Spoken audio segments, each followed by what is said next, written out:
Hello, good evening, and welcome to Try Not to Die Thursday. I am starting a new game tonight. I will not be continuing the Oxygen Not Included base, at least not for tonight. I will definitely be returning to that game, but I thought that I would start playing another attempted murder game of Darkest Dungeon. I have carefully selected a suite of mods, and I will be starting a brand new campaign in that game tonight. And we'll see how far we get, or how much we get done with this. Okay, so unfortunately, because of the way that Darkest Dungeon is, I've had to skip showing the starting cutscenes at the beginning of this. So we are actually sitting at the start screen for what I will generously call a tutorial.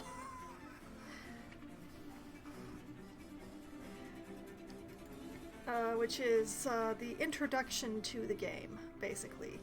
The rundown of the plot so far is that my ancestor has contacted me to say I done goofed mining around underneath our ancestral home looking for eldritch power, and instead I found eldritch horror, and it's all terrible, and you need to come fix this. You need to come fix this immediately.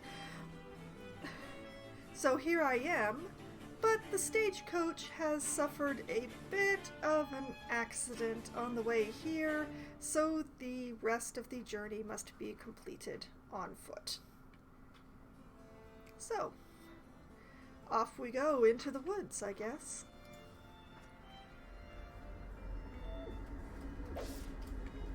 Alright, this is a room.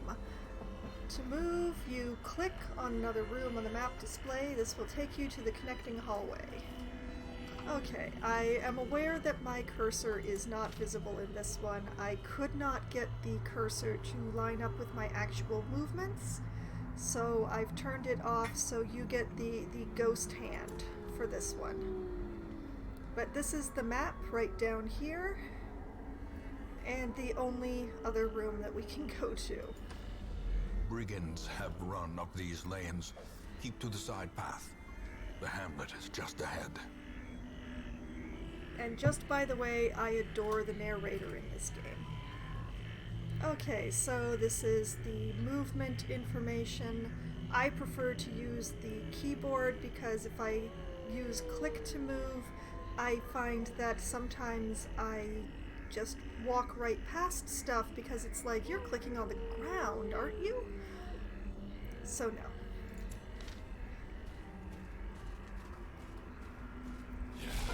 Dispatch this thug in brutal fashion, that all may hear of your arrival.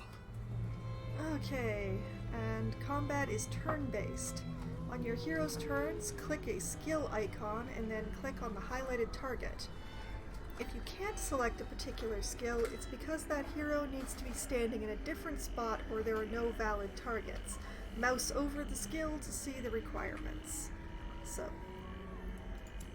helpful information, and these are the skills here. You can't see my mouse, but I am indeed mousing over Dismas's skills. The only one available to me here is Open Vein because of where he's standing. The little dots at the top of the skill are the ones that say how it can be used and where it can be used. The white or yellowish dots are where you have to be standing to use this skill, and then the red dots are where the skill can hit. For instance, if I mouse over pistol shot here, it can only be used from the last 3 places, and it can only hit the last 3 places of the enemy team. This is all very 2D. My team is always on the left, the enemy team is always on the right. So, back to Open Vein. And And that was an excellent hit, although he resisted. And a dodge! Excellent. We're off to a good start. Now Reynaud here can use all of his skills from where he's standing, because as long as he's in the front two spots, all of his skills work. So I'm just going to use the bread and butter smite. Their formation is broken. Maintain the offensive. And then there's the loot system. So, this box that is down here, where the map resides, is also where the inventory resides, and this is the entire inventory. All those slots are everything that we get, which can cause some interesting juggling in later dungeons, let me tell you. And I'm just going to switch these guys back again because Dismas can use more skills from here. Okay, onwards. Okay, interactive objects, which are also known as curios. While exploring, you'll often find interactive objects. Click or press W to investigate them. Take a look at this tent. So, traveler's tent. Someone has camped here recently. Check inside. Finding And the stuff is only the valuables. first test. Now it must be carried home. Thank you, Ancestor. Leave nothing unchecked. There is much to be found in forgotten places. This is my ancestor who, despite having supposedly actually killed himself in the opening cutscene, still talks to us with regularity. Okay, and then this is a door. An ambush. Send these vermin a message. The rightful owner has returned, and their kind is no longer welcome. Oh, that's very lucky. The game hasn't mentioned it yet, but these bandits have been surprised by our arrival. That's what the giant flashing exclamation points over their heads mean.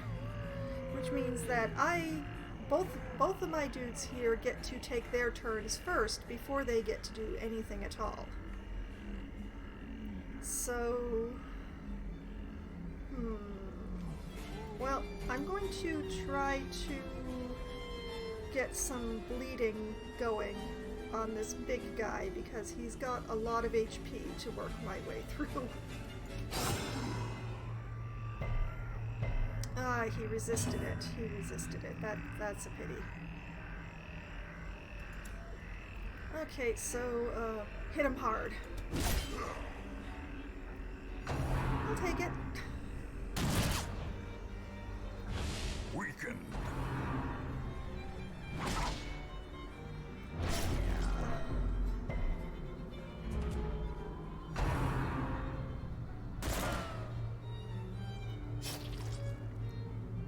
Okay, so I wanted to bleed him, but instead he bled me. That's sad.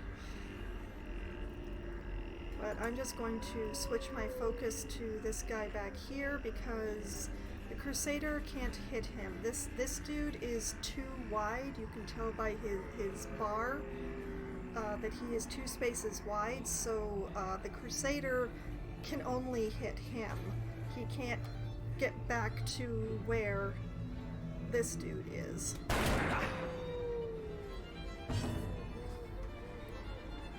Okay, so let's take a little bit of a risk. A lower damage skill, but with a chance to stun. And he resisted it. That's... Mortality clarified in a single strike.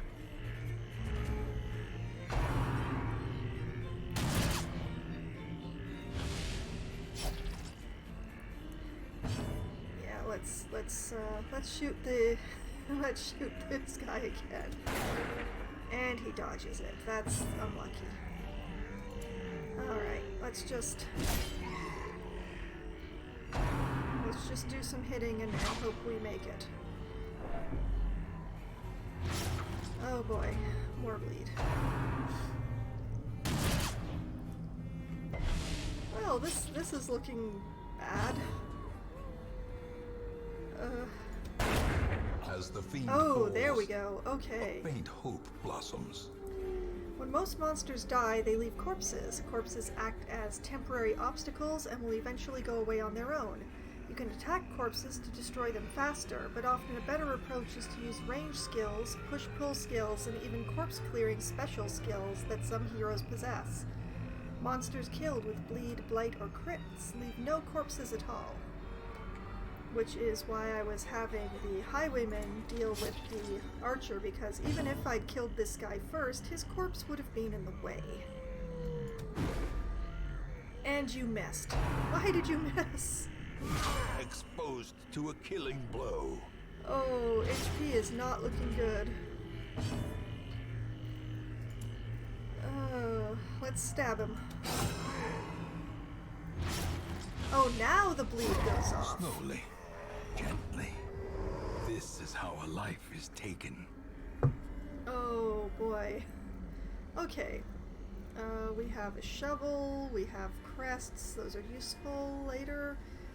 We have onyx, which is another kind of cash in the way that this works, and jade, which is also a kind of cash. Completing a quest. After you've completed the requirements of a quest, you have the option to return to town at any time. Just click the crest. You don't need to return to the starting room of the dungeon to exit, which is handy. What I'm actually going to do... No, wait, that's a... Okay, I've played... This is the 4th time that I have played the opening of this game, and even though there is a chest here that you would have seen, I know that that is a trapped chest, and I'm going to get nothing from it. But, ordinarily I would say continue adventuring, and I would open up that chest, but my people already have enough HP knocked off of them. I don't want to kill them before they even get to town, so we're going to return to the hamlet, although this is the first time they've set foot in it, so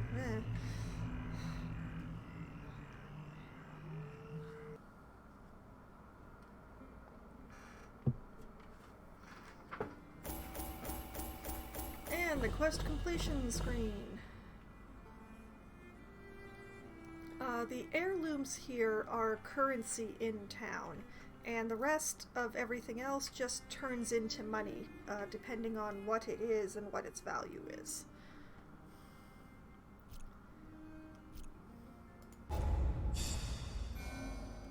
And both my dudes have leveled from 0 to 1, and Dismas here has developed automatonophobia? Plus 20% stress if any human monsters are alive. Oh, that's bad. And Precise Striker, which is excellent, plus 5% crit melee skills. His dagger that I was just using is counted as a melee skill, so that's nice. That's good. Alright, to town.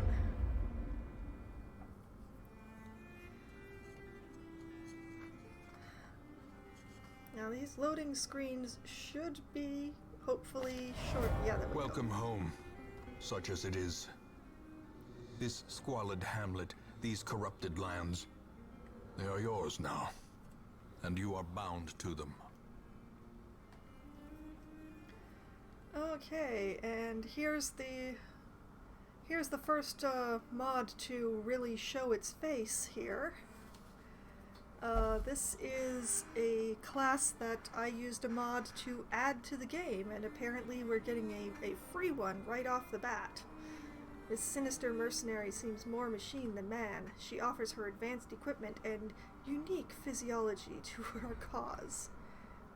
And this is a salamander. She has a flamethrower.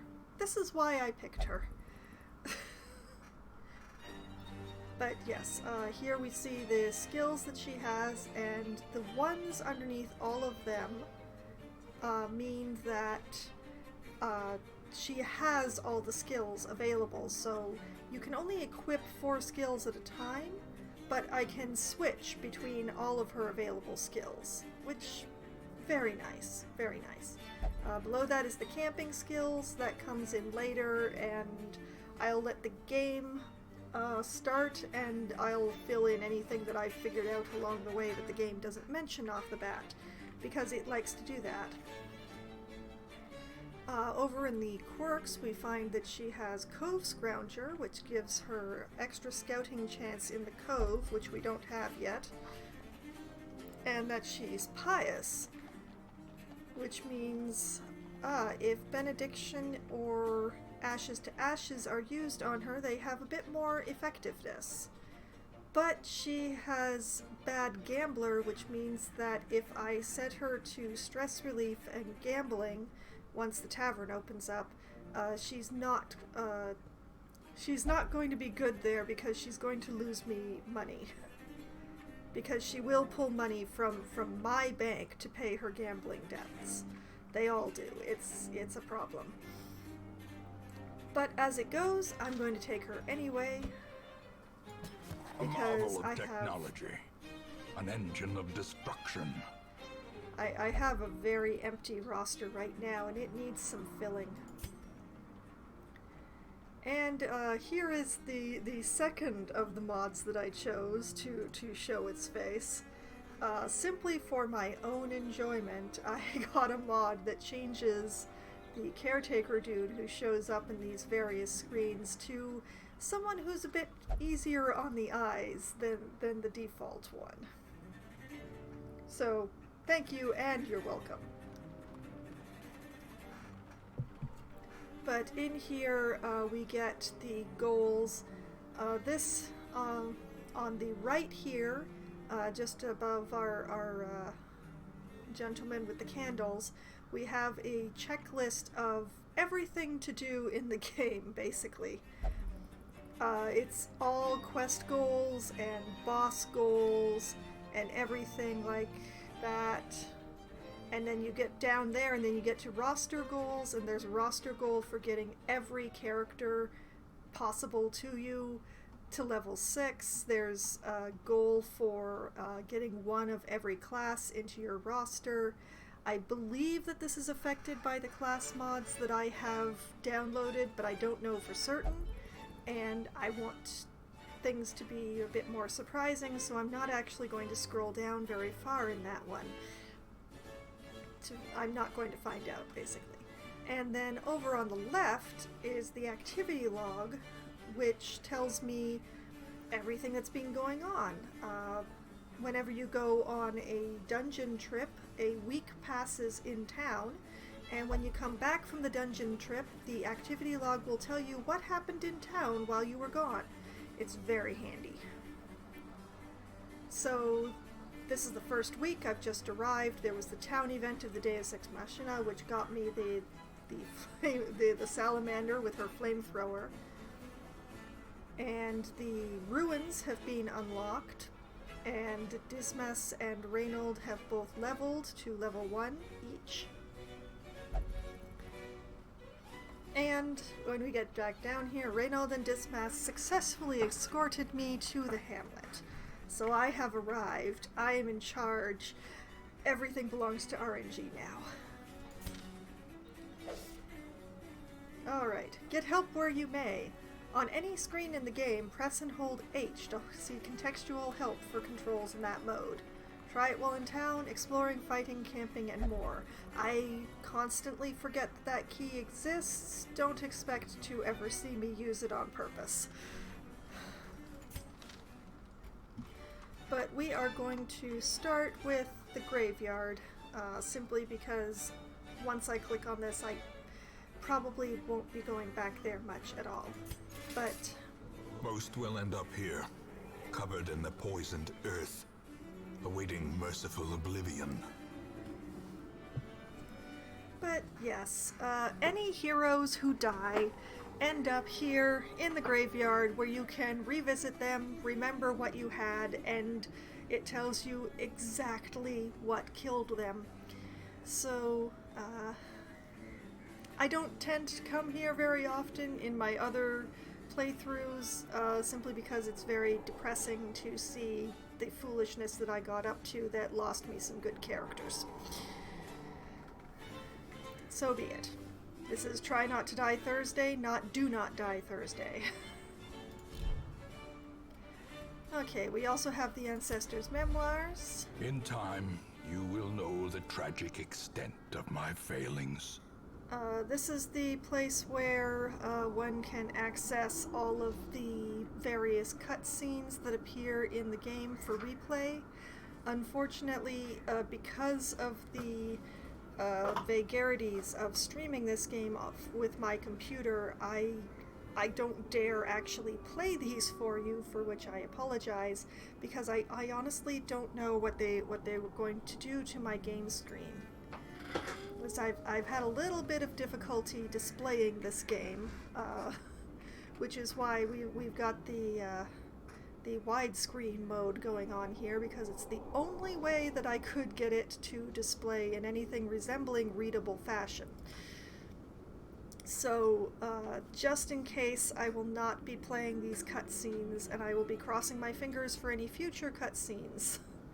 But this is where they're all stored, and I will hopefully never click on that again. This is the Nomad Wagon. Trinkets and charms, gathered from all the forgotten corners of the earth. This is a store for a very specific kind of equipment. The only changeable equipment that any of the characters get are trinkets. They're little baubles that various people can wear that give effects, and the effect of each bauble differs.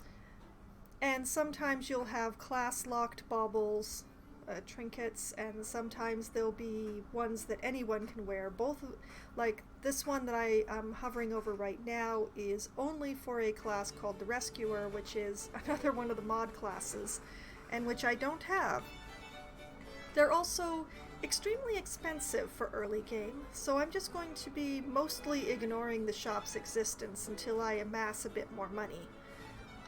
And also, because I have the Color of Madness DLC enabled, we also have the Jeweler. The Color of Madness is based on the H.P. Lovecraft novella of the same title, so there is a comet that has hit the farmlands somewhere just outside the hamlet, and it's been having an effect. It has been having a very weird effect, I gotta say. So, this jeweler here, in the farmstead, which is the place affected by the comet, you get a special currency, crystal shards, and this guy will sell you stuff for crystal shards. And they are, generally speaking, these are all trinkets. The trinkets are the only thing for sale right now. And obviously, since I have not set foot in the farmstead yet, I have no crystal at all. I can buy none of these. That being said, we'll go back to the lady who is slightly less obsessive about the glowing crystals.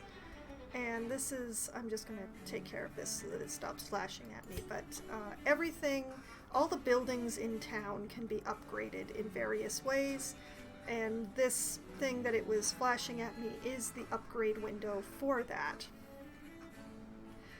And so you can upgrade the wagon size, which means that it will sell more trinkets at once, and you can upgrade the merchant network, which has various effects, but for the first one, reduces the cost of trinkets by 10%. Even with a reduction of 10%, this is really expensive for early games, so we'll come back later. And then finally, the stagecoach.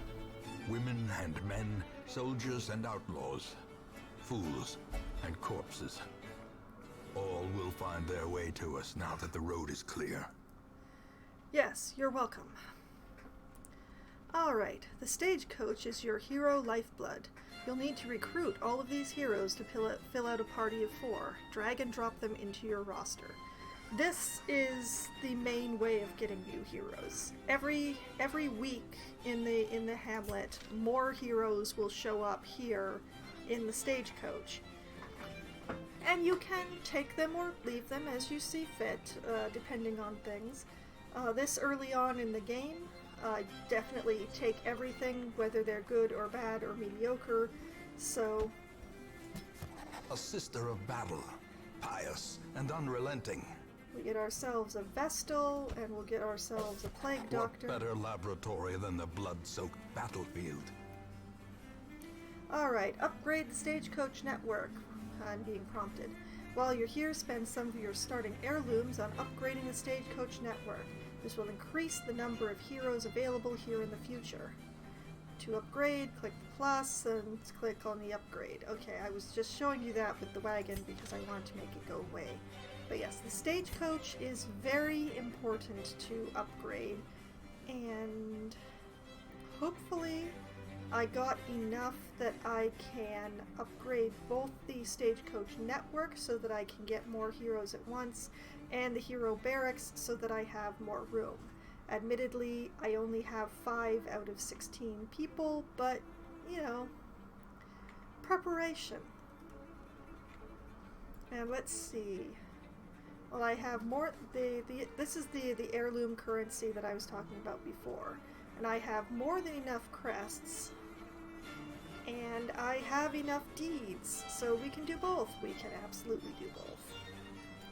So, that increases the amount of available heroes to 3, which then makes the next one, it's more expensive, but it will increase the number of available heroes to 4 to choose from.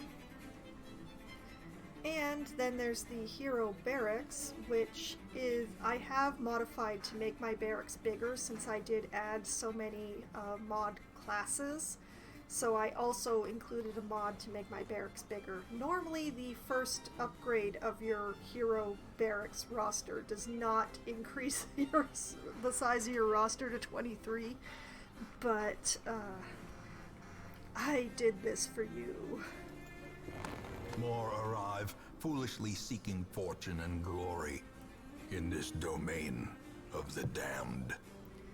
Yes, thank you, Ancestor. He's kind of permanently depressed, so he's not going to be very positive about very many things. But yes, that is pretty much everything that can be done in town right now, as the game has just seen fit to inform me. Embark! There isn't much more you can do. It's time to embark on a quest. Click on the embark button at the bottom of the screen, which I will do in a moment, but first I'm going to look at my Plague Doctor and my Vestal. Alright, Plague Doctor. This one is a Cove Tacticians and a Warren's Adventurer. Neither of those places are unlocked. Already has claustrophobia, which means a severe fear of enclosed places, which means in this game that means that this Plague Doctor is going to get more stress from walking through hallways than other heroes. Unfortunate. And is a Ruins phobe, 20% stress in Ruins, which is extremely unfortunate because that is the only dungeon that is unlocked right now. Okay, so that's the Plague Doctor, and they arrived with their Plague Grenade, which does a dot effect of Blight on the back 2 in any group. Has Incision, which does bleed damage, which is excellent. Has Battlefield Medicine, which is a minuscule heal, but cures blight and bleed. Very handy. And has Disorienting Blast, which shuffles the enemy and clears all corpses. So, excellent set of skills. I don't know if I could ask for a better set of starter skills, but that Ruins phobe thing is, I am very unhappy to see that. Alright, what about our Vestal? Our Vestal is an Eldritch Hater, which means that she will do extra damage against Eldritch, and is Hippocratic, which means, oh, she's got extra healing skills. That's excellent, because in this game the Vestal is the healing class. It's the strongest healing class.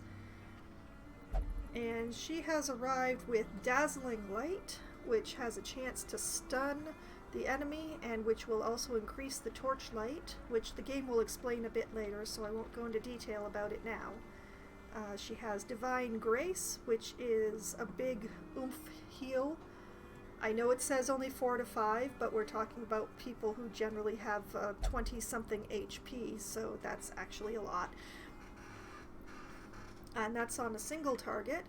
And she has a Heal Party, which will heal the entire party, including herself, for a lower number, but still, you know, party heal. And also Hand of Light, which does extra damage versus unholy enemies, and also buffs herself. So that's very handy, even though it can only be used in the front two. Oh, and I forgot to check her negative quirks. I wanted to ignore them. Okay, she has a Fear of Mankind, which means she gets extra stress if any human monsters are alive in front of her. And she has Stress Eater. If her stress is above 5, she'll eat more food. Oh, that's not great either. But it's what we have. It's what we have, and so we will deal with it. It's all about dealing with things. The RNG is not kind in this game. So, I need to remember to bring extra A mecca food. of madness and morbidity. Your work begins. Alright, quests and parties. This is where you select a quest and form an adventuring party of 4 heroes to embark on it. Click on quests to see their details. Drag heroes into slots at the bottom of the screen to form your party and default party order.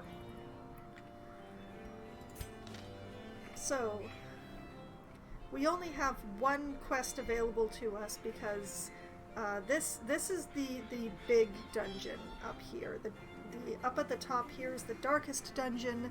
That's the place where your heroes go to die. That's the place you're prepping for, basically. So the only quest that's really available besides the darkest dungeon where I'm not going is the Warrens. Sorry, not the Warrens, the Ruins. Blech. Test the depths. And it's the one quest, and over on the left-hand side, it's talking about the quest here. It's a scouting quest asking us to explore 90% of the rooms that the dungeon gives us. And the prize is 3,000 gold for crests, which are the very essential currency for upgrading town, and a trinket which can be worn by anyone that gives extra dodge, at the cost of a point of speed, which can make a lot of difference depending on the characters. Like, if we take Reynard here, his speed is 1. So -1 of his speed would be quite bad. But Dismas, well, his speed is 7. He could totally afford to lose 1 speed and not notice too much. But what we are going to do, we are going to bring the Vestal for the healing, and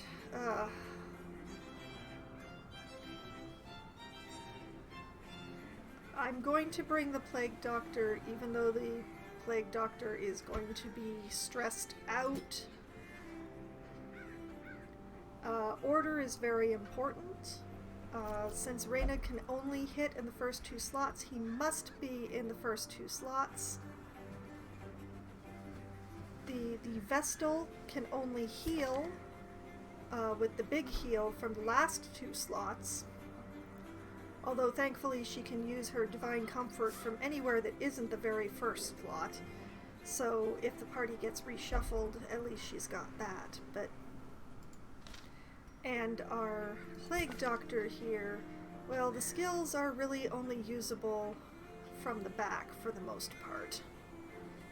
Neither the Vestal nor the Plague Doctor want to be anywhere near the front. They want to stay nice in the back.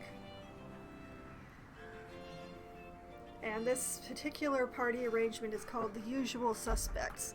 I'd like to take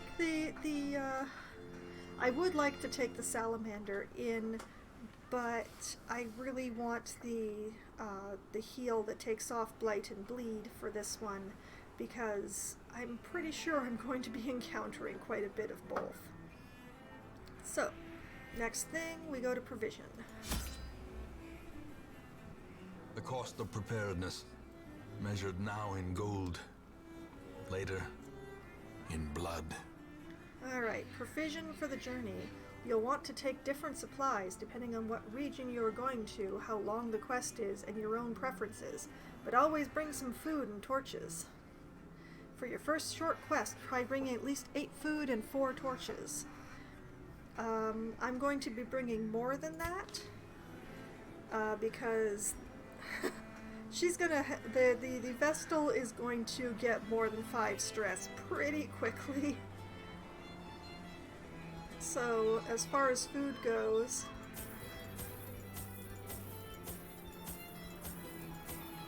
we're going to bring 12 food because the Vestal is gonna chow down quite hard. Okay, and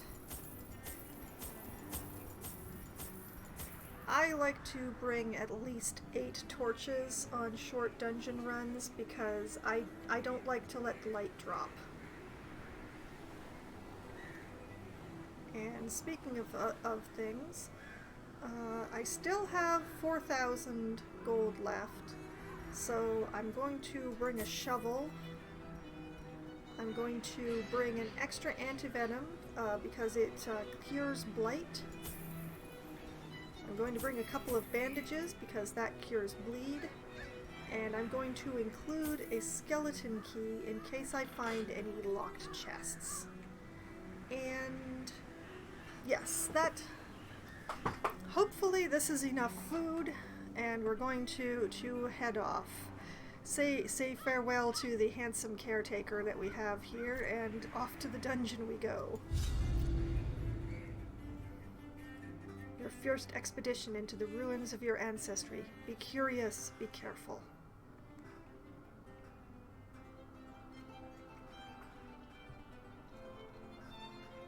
So it's loading the dungeon now.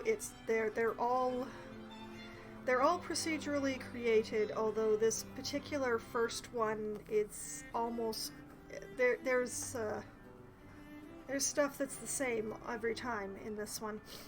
Okay, and it's finished loading, so we click and welcome to the dungeon. This is the ruins of the estate after the extreme foolishness that the ancestor pulled off.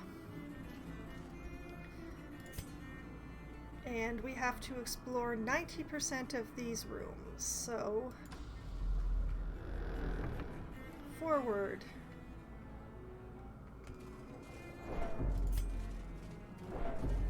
And you see that already they're getting stressed. Already the Vestal has 20 stressed, so...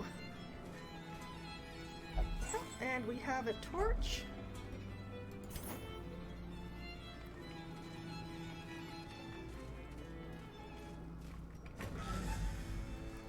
So that was lucky. That was less lucky. But they're surprised.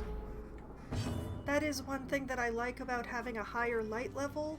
When your light level is higher, it is more likely that the monsters will be surprised when you encounter them, which is very handy.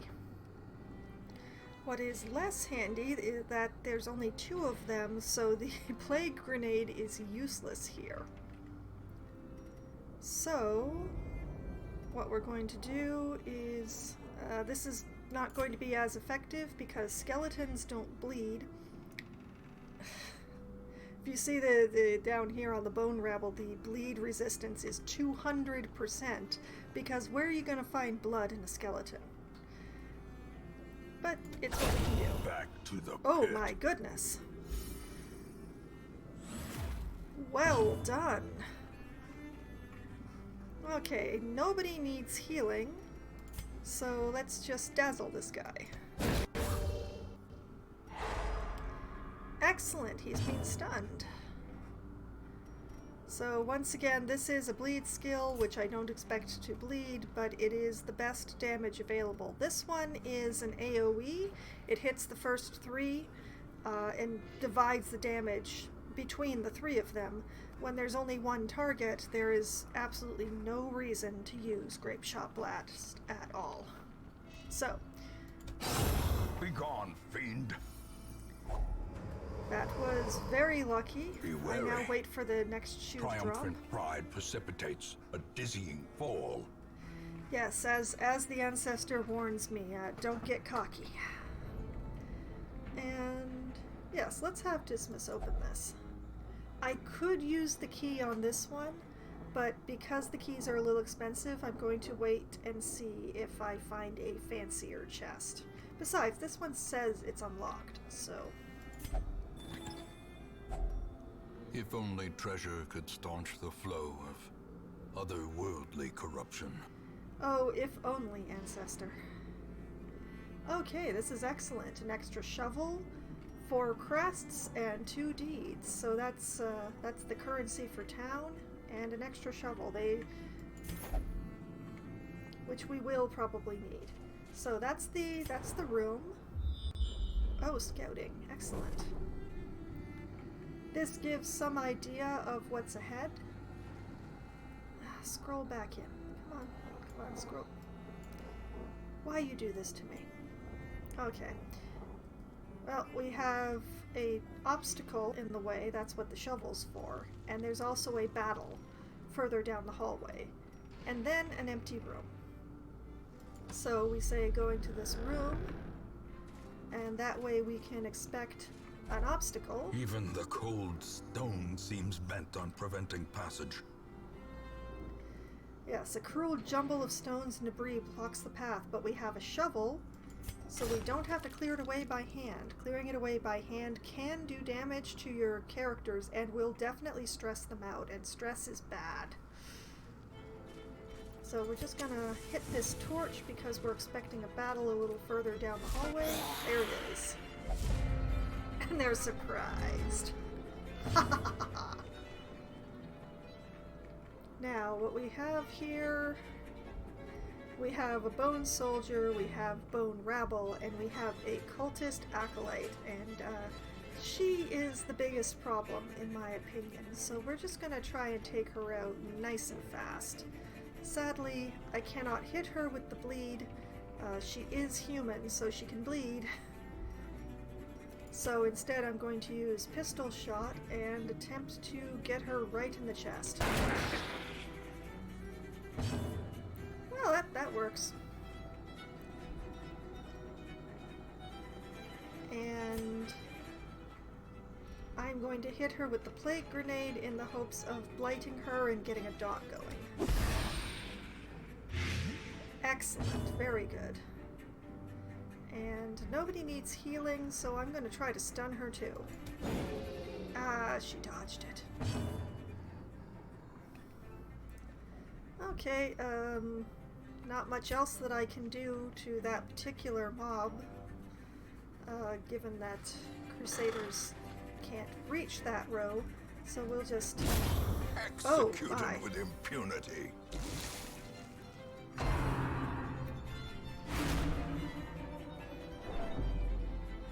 I swear, the stress-inducing mobs always go for the most stressed person. A death by inches. But the blight took her out, so don't have to worry about her anymore. So I'll just shoot this guy. Another one falls. I did not expect that to go quite so well. Remind we yourself have- that overconfidence is a slow and insidious killer. So we have some treasure. We have a portrait, which is another one of the currency for upgrading things in town, and of course some gold, and we'll take all. Take it all. Okay, and I really like to hit a torch before going through a door, just in case. I know it said this was an empty room, but...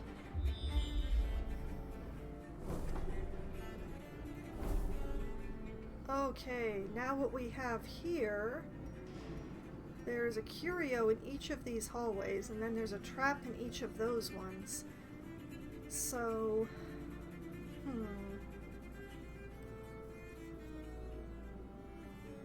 I can just skip one of these rooms entirely, if I wanted. Room battle with curio, room battle with treasure. Let's go to treasure.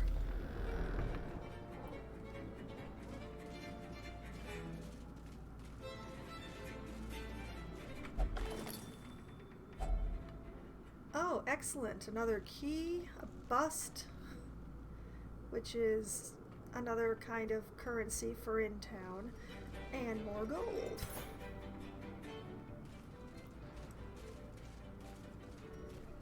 And torch, in we go.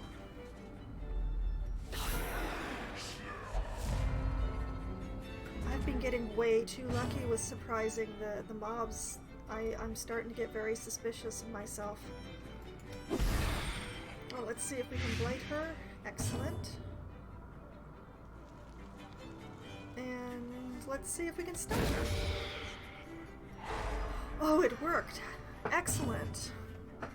Great. And we'll shoot her.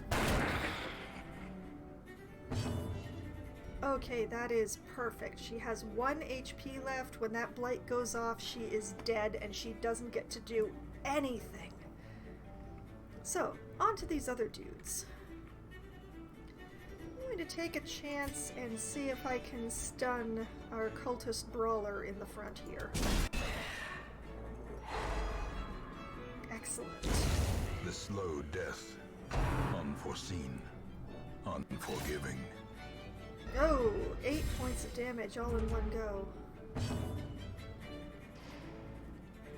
But thankfully, no bleeds or anything went off. Speaking of which, let's see... Bleed? Yes, excellent, good. And a dodge. This is going too well.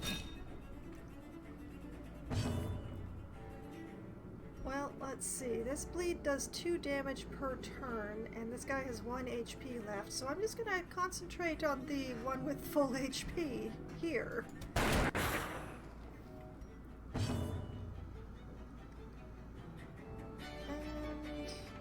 why not? Let's try stunning him. Confidence surges oh, wow. as the enemy crumbles. Put a little oomph in that stun, did you? Alright, we'll heal our Plague Doctor. And I guess we'll shoot the cultist brawler. Oh no, wait. That's human. Press this advantage. Give them no quarter. Okay, that gave us extra food, more jade, and gold. And this right here is what I was talking about a better chest. This heirloom chest with the family sigil. If I put a skeleton key in, it unlocks a hidden gold, compartment. Trinkets and baubles, paid for in blood. As if I didn't have a skeleton key, I could still open this chest, but the prize would not be as good. So we'll just take that. And we will continue on. Let's see. I'm actually going to go back to the previous room. Just hiking along. And that way I can hit up the hallway with the curio in it on my way to this other room.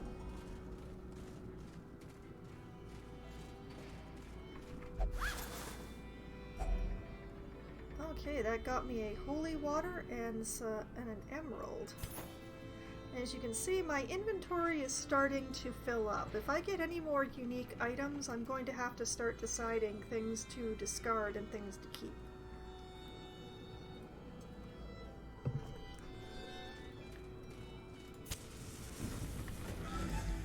Now we'll light up the torch a little. We'll go in here.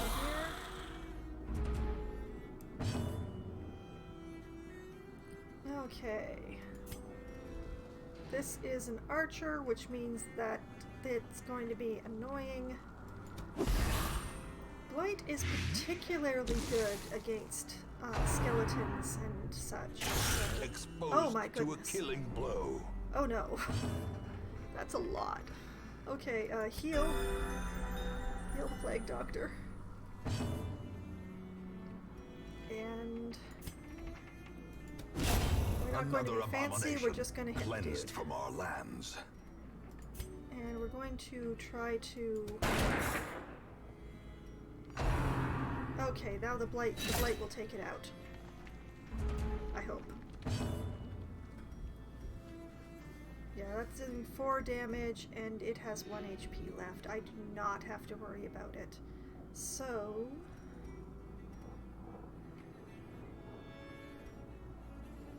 Well,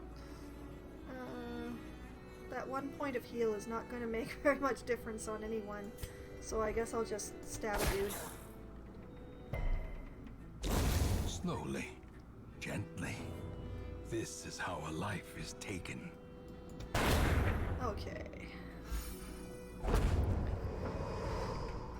Ghoulish horrors, brought low and driven into the mud. Okay, excellent. Now we have a fountain here, and I do know the trick of these. You put the holy water in the fountain, and you get some sort of good effect. In this case, it completely healed his HP and took some of his stress away. So, and we have scouting, we have more empty rooms. But first we gotta go through a trap, which means we're just going to double check our people here. I'm checking the trap chance on the various people. Like Reynold here has 20% chance at traps disarming. Dismas has 50%. Poussin has 20%.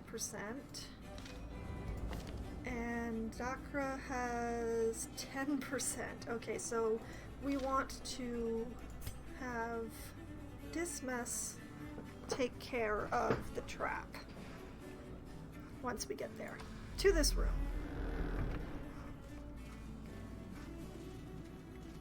And you see the trap on the floor here. We select the person we want to have take care of it. Yeah, scouted traps will be visible on the ground as you approach them.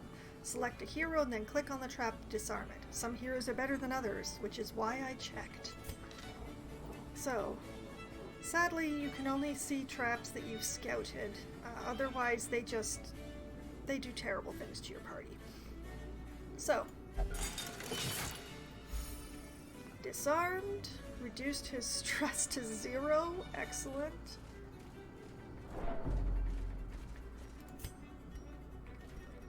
We hit the torch, even though we were warned that this was an empty room, because I've built up some habits already. Okay, so we head on to this room, past another pack of loot. A fortune. Oh my Waiting goodness, to be that is so spent. much food.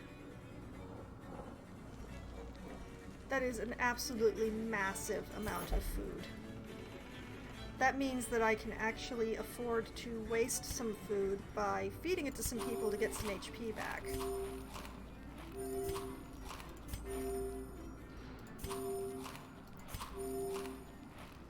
Excellent, excellent. This is so good. This dungeon is being so lucky. I have great fear of the continual ones. And now they want to eat. Alright.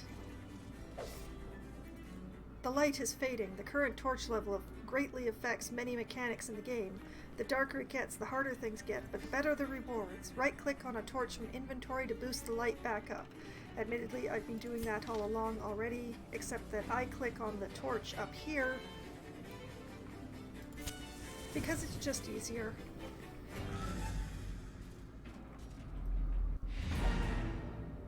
And that is the quest complete, but there's still one more room, and my people are looking really good, so I'm actually going to continue adventuring so that I can see what's in that last room.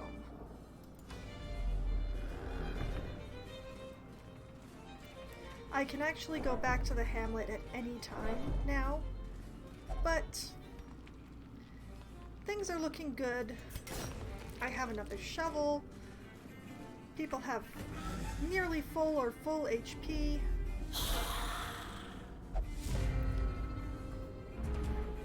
And, oh, I'm not liking this at all.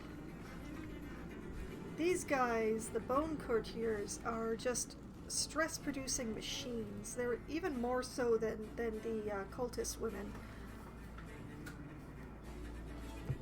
So, we definitely want to shoot the courtier in the face.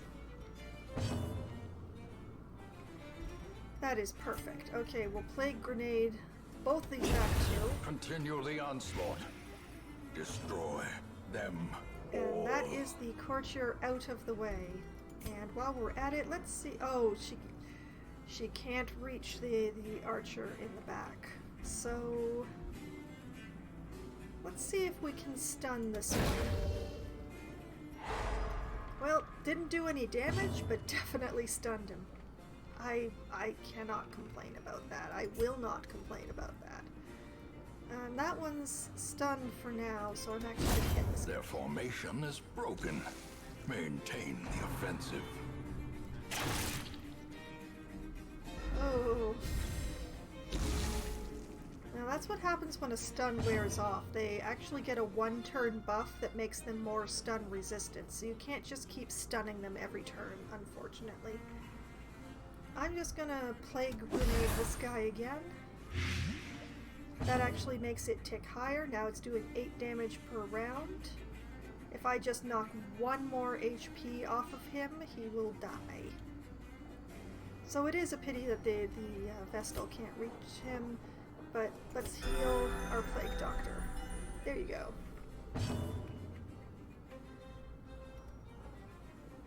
So, possibly a waste, but it might keep him from shooting another person in the kidney, so... Oh, there we go, he's dead. Great is the weapon that cuts on its own. So, we hit this guy. Dead weight. Oh. Oh, and resisted the stun. Excellent.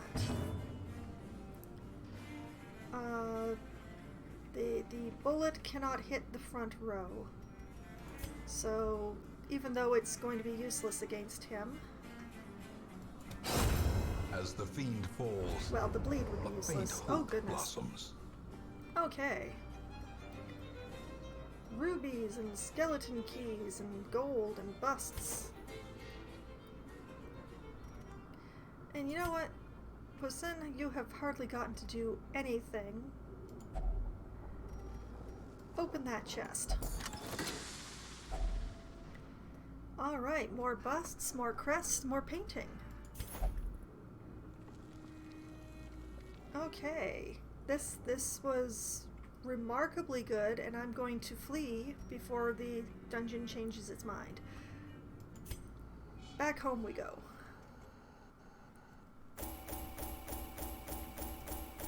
So, on top of getting the crest reward, we get a furthermore 4,970 gold. And a pile of heirlooms for upgrading in town.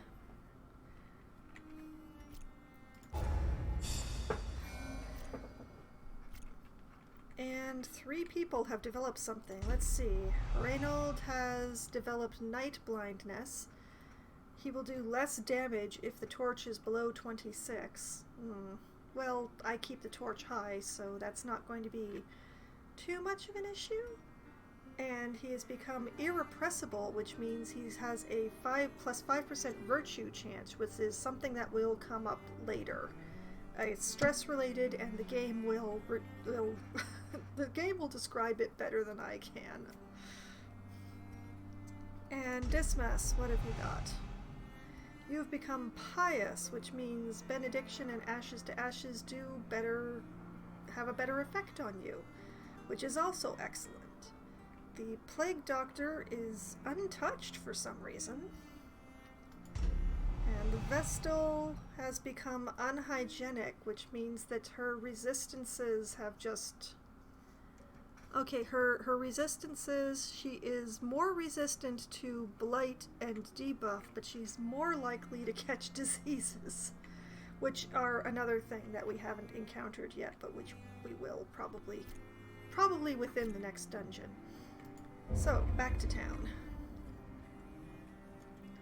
Medical ward treatments can sometimes wipe out more than one disease, which would be handy if I had a medical ward yet. Absent in the sunken faces of passers-by. A glimmer of hope. Severe negative quirks. Over time, some negative quirks will lock into place and become severe. Severe negative quirks cost more to remove in the sanitarium, but I don't have a sanitarium yet, so why are you telling me about this now? Okay, we have a town event, Beautiful but Deadly, which is another one of the mod classes who has decided to arrive. This attractive harlot seems coiffed and confident as she enters the hamlet. She is seductive and witty, and is eager to accept gold for an unforgettable night. She can inspire lust in a hardened man, or a lonely woman. It took me a moment to see that woman. It's like right in the fold. But yes, this is another one of the mod classes. And yes. Here we find a sanguine romantic whose feats of hedonism and recklessness are known even to myself. Yeah, my ancestor apparently got up to quite a bit before he started developing an interest in the Eldritch. Quite a lot. But yes, that is the town event. And here we go. Town event, Beautiful but Deadly. The tavern is unlocked, and the abbey has unlocked. Those are both stress relief places, which, thanks to the incredible luck that I had on that dungeon run, I don't actually need to take advantage of. It's a miracle. And our Dakra is now a level 1. Poussin is now a level 1. And it informs me of the party that I took into the dungeon, and then that's the week 1, which I'd already covered. And I have gotten a check mark on my quest goals, having successfully completed my first foray into the ruins. Settling in for the long haul. Okay, so the abbey has unlocked. The cobwebs have been dusted, the pews set straight. The abbey calls to the faithful. Yes. Stress relief. Heroes relieve stress by taking part in activities at the tavern and abbey. Each activity has different side effects. Experiment to find the best activity for each hero depending on their quirks. Committing a hero to an activity locks them in that activity until the next week. You have to take a different hero with you on your next quest. So this is the abbey. You have the cloister where the heroes can meditate. The transept where they can pray to whatever higher power they choose to speak to, and the penance hall where they flagellate themselves until they feel better. And then we have the various upgrades that can do, and we also have our first annoying obstacle. The caretaker is a very stressed man, and every week he takes up a slot in one of the stress relief places.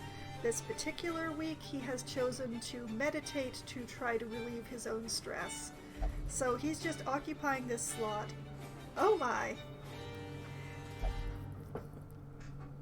And nobody can meditate this week. So if I had any heroes who will only relieve stress through meditation, who really need to relieve their stress, well, too bad to be them. They're not getting any stress relief. Thankfully, I don't have any heroes who need stress relief right now. Reynold is my worst stressed person right now, and he's only got, what, 50? How much does he got? He has 53 stress out of 200. He's fine. So, no problem on that front. And Fresh kegs, cards, and curtained rooms promise solace to the weary and broken alike. And here we have the tavern. We can send our heroes to get drunk. We can send them to gamble in the gambling hall. Or we can send them to the brothel. All of these will relieve their stress in very different ways. And then here are the tavern upgrades, which I'm not actually going to do at the moment because I don't need it. I don't need any of it at the moment. So, before I go and look at the stagecoach, and you really should look at the stagecoach every week. Oh my goodness, because of the event, the harlot is standing right in front of the nail-bed wagon. That is amazing. But every week you should check the stagecoach just to see who has arrived, because it will change every week. If you leave a hero in there, that hero will not be there when you come back the next week. So let's check out our harlot here.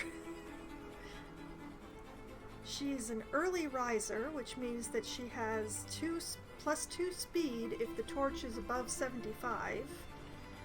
And she is a ruminator, which means she has -10 stress heals. So if you try to use any of these skills that will relieve stress on her, they'll be less effective. And the skills our Lady of the Night has arrived with are Hands Off, which is a ranged skill that can be used from any slot, which knocks back the enemy, has a chance to bleed, does extra damage versus marked targets, which I can't actually do yet, 10% move skill chance when stealthed, and activates Riposte. Reposit? I'm not sure. Counterattack. Activates counterattack. We'll skip over the other skills since I can't actually get them yet, but she also has Heart of Gold, which is a debuff for the target, which will be a debuff of damage, of dodge, and of healing or stress healing received. That's quite powerful. I'd forgotten that I had some really powerful classes in the mods. This one can only be used once per battle. Flash 'em the goods. Gives a stress heal to whom it's used upon. Also gives a crit buff, a speed buff, and a stun resist buff. +7 accuracy versus spiders, and pheromones affect party until end of battle.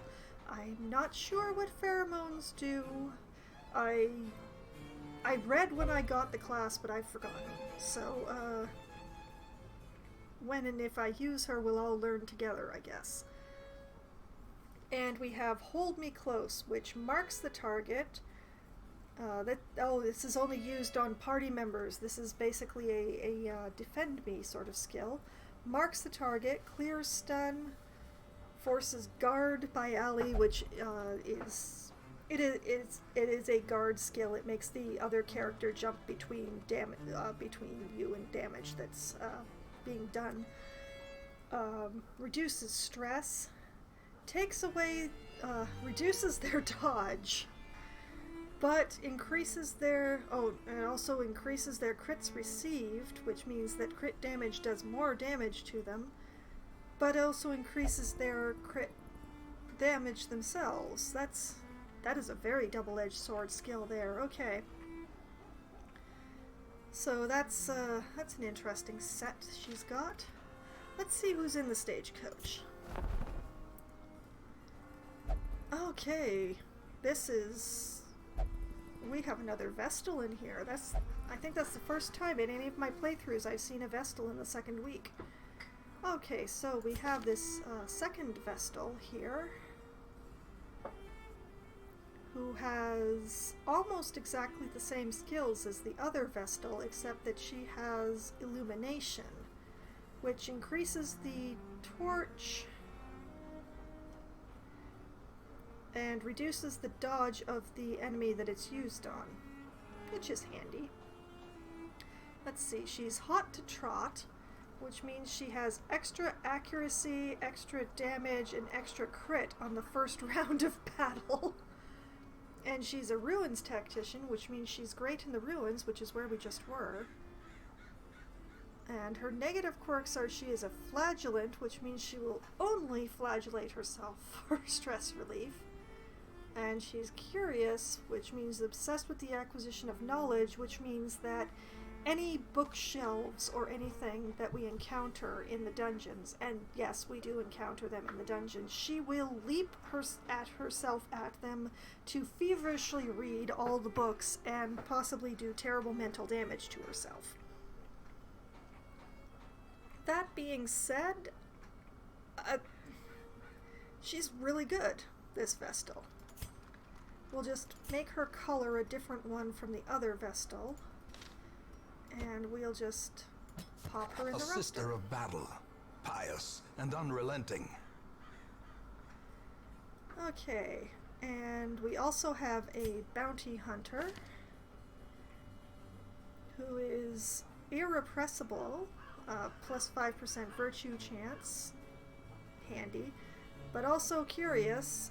So if we put this one and the Vestal in the same party, I'm curious which one, I'm curious what would happen. That would really be quite funny.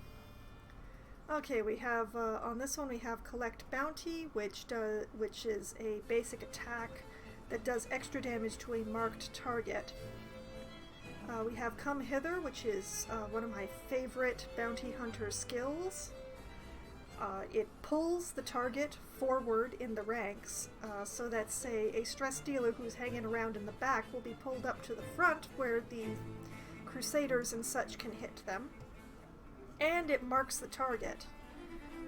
Very handy. We have Finish Him, which is an attack that does extra damage to a stunned target. Amazing. And Caltrops, which I admit that I don't use very often on my bounty hunters. But basically it's a bleed chance, and it can debuff the target. But I don't use it very much. It doesn't have the best chance to hit on any of the bounty hunters that I've had. But yeah, this guy is also great, so I will be taking him. I'll just put him up here. The thrill of the hunt. The promise of payment. Actually, I should sort my people. We'll try to sort the damage dealers and the effects and the healers all together. And we have a Rescuer, another mod class, which I got solely because the man has 2 dogs. I love dogs. However, this guy, ooh, I might actually leave him be. I may well take him just to have one, but I don't know. I may just hold on to him until a better one comes along. This one is steady, which means he gets less stress, which is great. He's a Wheeled Scrounger, which means he gets a better scouting chance in the Wheeled, which is another one of the dungeon sets. But he has Weak Grip, which is... he doesn't have as much crit chance on melee skills. And he's also Cove-phobe, Stress in the Cove. The Weak Grip I do not like, but how many skills of his are melee, considered melee? He is a support-ish class. This one has Tonic Mix, which is a party heal, which cures bleed and stun. Oh, yes, cures bleed and stun. We have Nitrous Oxide, which has a chance of stunning the rescuer, but will reduce stress on the other heroes. We have 2 uses per battle Motivational Hypnosis, which is a kind of buff. That's a lot of stuff, which I'm not all going to read, but it's, and you can't use it on yourself, because you can't hypnotize yourself, it's just a thing. And we have Follow the Track, which is a ranged skill, which does extra damage to bleeding or marked targets. So actually, the fact that this guy has weak grip is okay, because none of the skills that he has are melee skills. Like the ones that he has blocked out that are not currently available are, but okay, he's better than I thought he was. We'll just put him in between the Vestal and the Harlot. Always be on guard.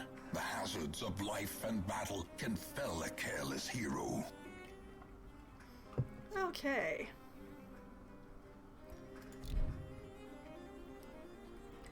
So that's pretty much everything to be done in town. We should look at embarking. A strange glow at the farmstead. The comic's impact was felt here in the hamlet.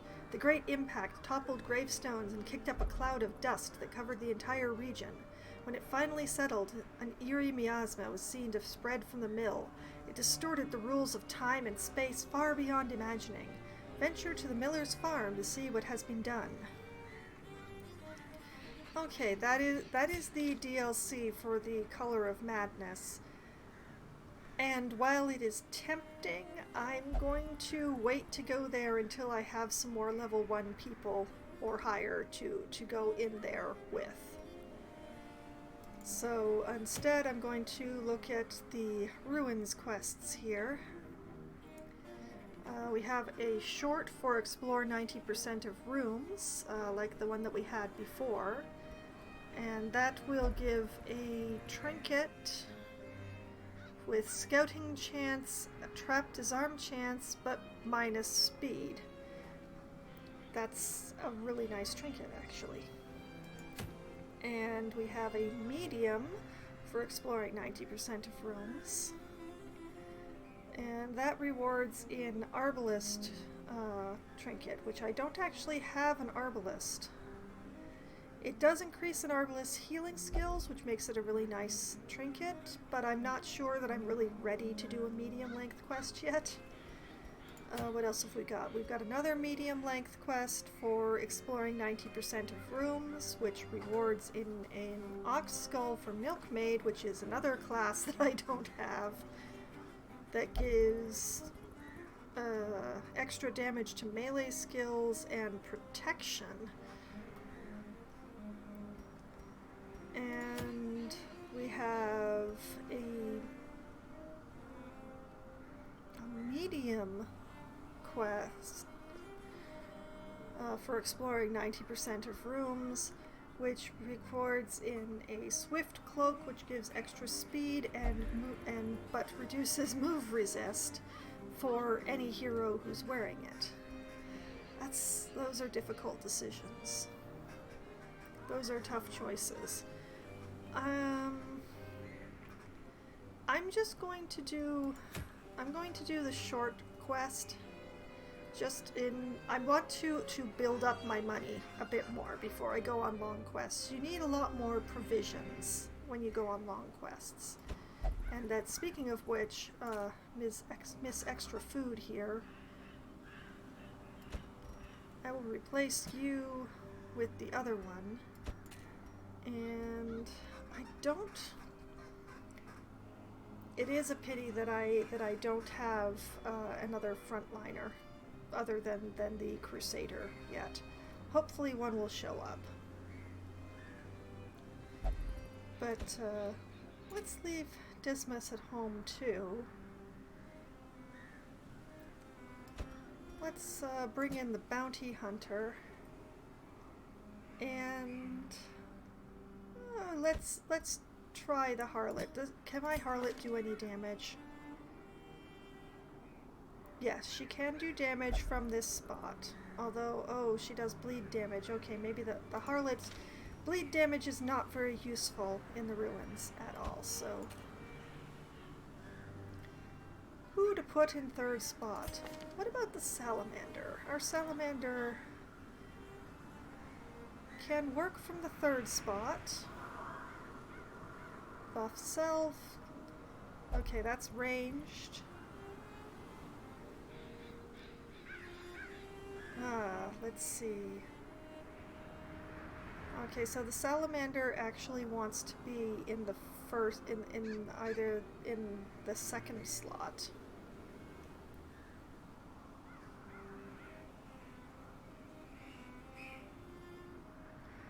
Okay, we're going to adjust this one's skills around, I think.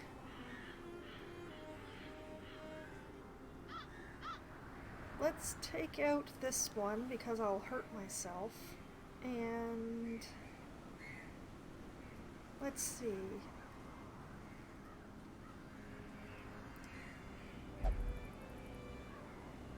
Forward, forward. Forward. Melee bleed.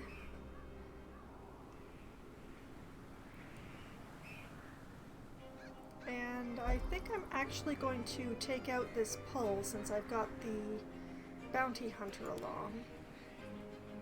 And instead... Oh yeah, that's a bleed skill as well, but... Decisions.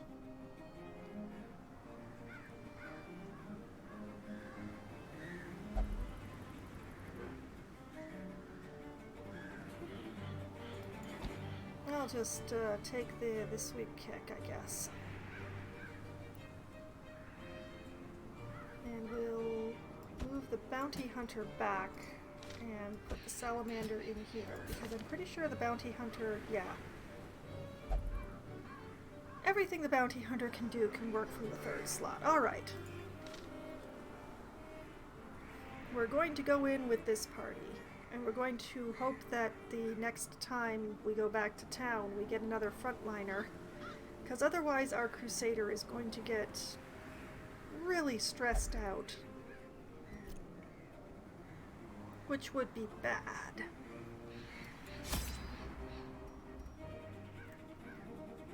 Alright, this is a short quest. So...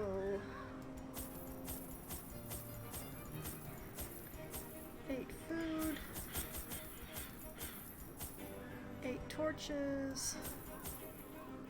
Now we don't have the plague doctor along this time, so we're actually going to take 4 anti-venom and 4 bandages. We'll take a shovel, we'll take a key. You know what, we'll indulge, we'll take 2 shovels. Okay, I think we're good to go on this. Let us embark.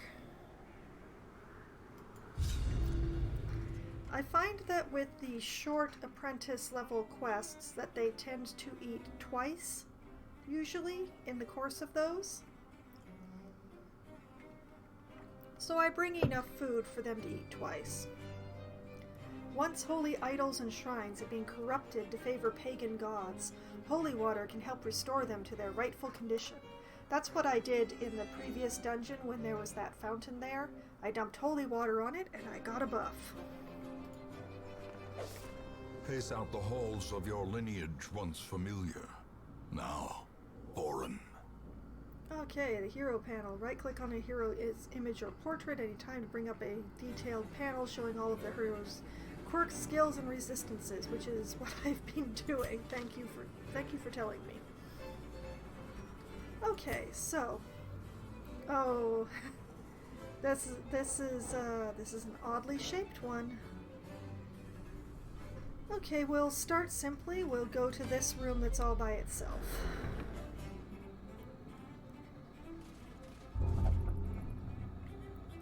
Oh yes, I've got both the curious people in the same party, so this shall be fun. See, we've already run into our first problem. I should have brought more bandages. He's gone and hurt himself for nothing. Okay, we will stop his bleeding. We will continue moving forward. He and the Vestal are just going to be trading off on doing that, I'm pretty sure. Mechanical hazards, possessed by evil intent. And that's what happens when you don't have scouting and don't know the traps are there. It picks a random person in the party. It doesn't just pick the one that you have selected. Okay, in we go. And I feel sort of like I wasted a torch because that's an empty room. Oh, now we get scouting. Okay, so I was planning on going downwards next, and that has a battle and a curio, and upwards, which is to get to the rest of the rooms, is a trap and a curio, and I'm willing to bet that I don't have a good trap person anymore. 20% trap. 20% trap. 40% trap. 10%. Okay, our bounty hunter. Our bounty hunter is our trap person. Mistel, it's your job. But first we're going to go back to the entrance, hilariously. That's already been looted. Alright, and then we go down.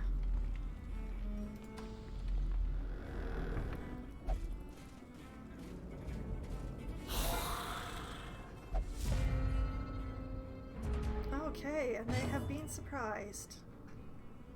And our salamander gets to go first.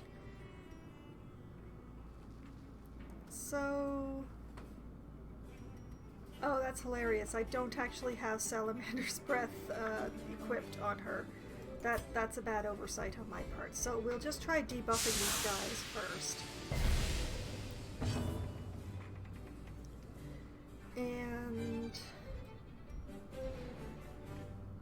well...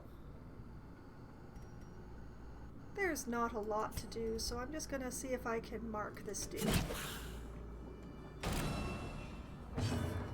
Oh, excellent.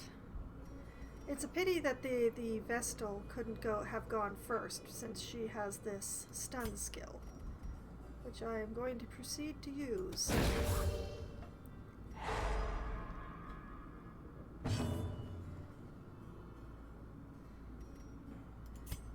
Yeah, let's see if I can get two of them. Continue nope. the onslaught. Well, okay. Destroy them all. It's hard to complain when you wanted to show off how the mark target thing works and you end up killing the thing instead. Well, let's just heal up our salamander, our bounty hunter here. And... Be gone, oh my. fiend.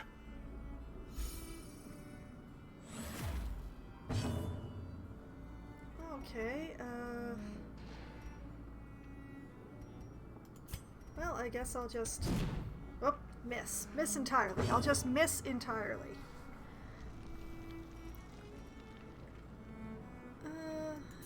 Sure, let's flame gout. Oh, that's a nice flamethrower.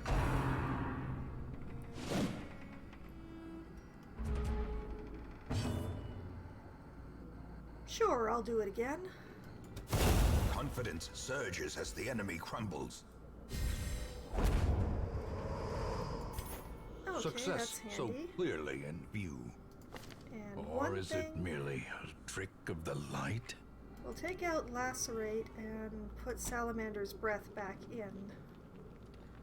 Since we're buffing Salamander's Breath and all that, we should really, if we're going to have the build-ups, we should have the oomph, so to speak.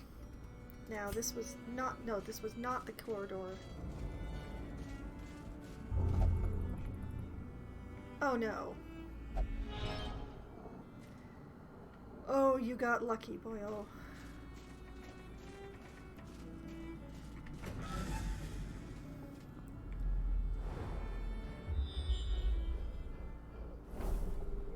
Okay, we have a curio, we have an obstacle, and a room battle with curio. Sure, we'll do that. Just hit the torch.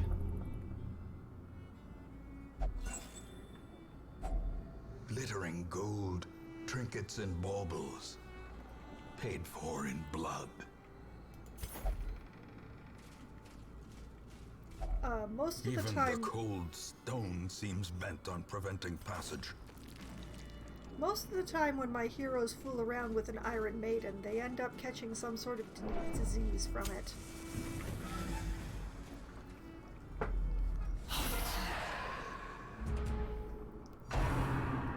Oh no.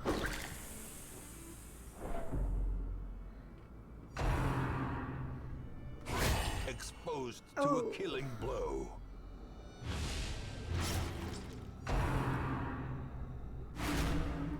Oh, this is not good at all.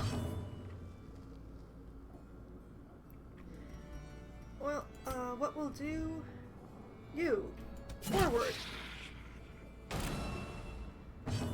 That is even better than I'd hoped for. Okay. Heal our salamander.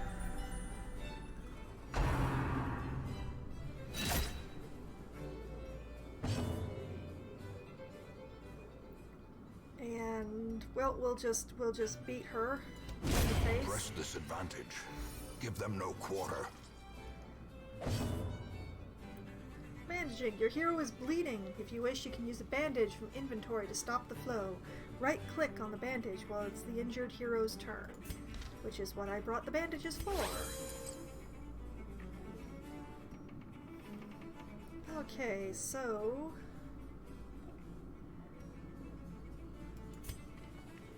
if I steam vent all of these guys...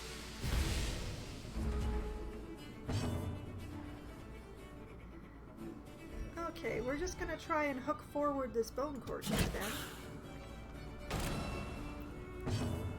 Excellent. Flame down. As the fiend falls, a faint hope blossoms. Okay. It started badly, it's going slightly better.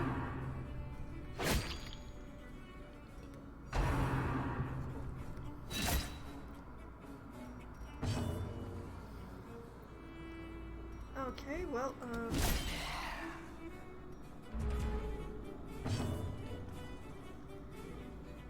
well, there isn't much point in... or is there? Yes, if I succeed in hooking this guy forward.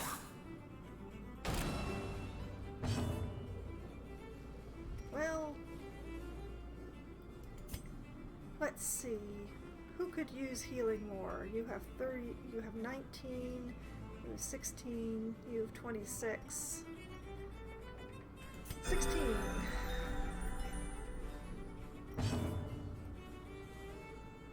And yes, you can still reach the Their back. formation is broken. Maintain the offensive. And that means the Crusader can hit this guy.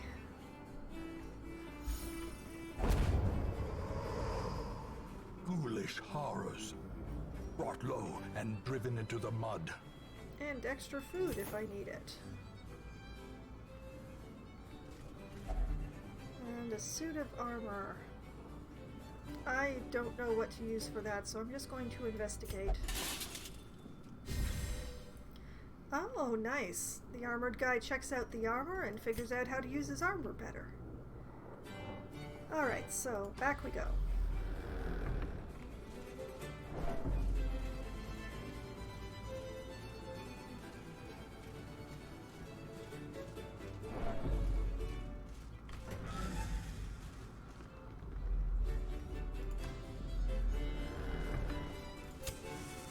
There's still a possibility of corridor battles, but once you've cleared a room, it stays clear.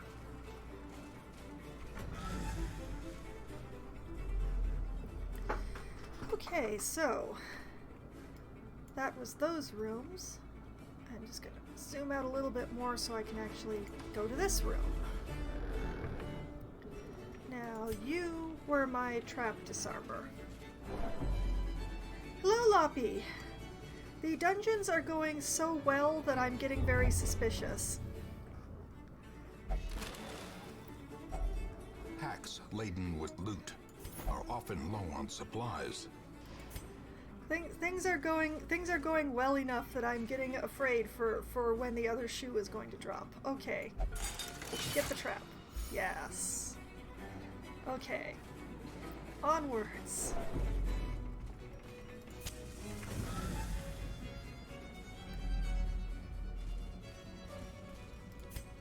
Okay.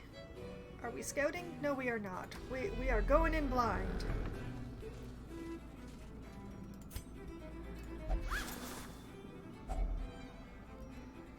Okay. Yeah, I've got 2 people with the quirk of being curious in my party, which means that they will just throw themselves at objects sometimes. Okay, everybody eat up. Get the torch. It is luckily an empty room. Onwards to the next room.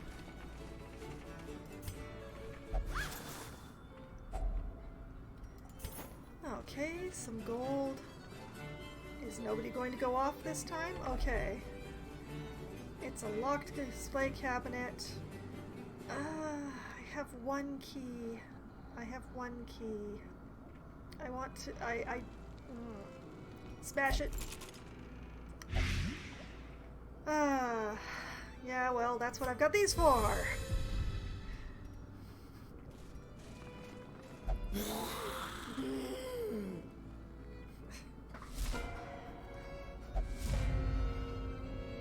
They're surprised. Oh dear. There's a madman and a bone courtier in this party. This guy is a real problem. He stresses people out. He stresses people out a lot. So we really want to try to make him as dead as possible, as quickly as possible. Okay.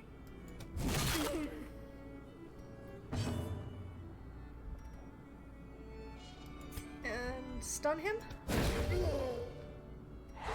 Oh, thank goodness. Alright, and set him on fire.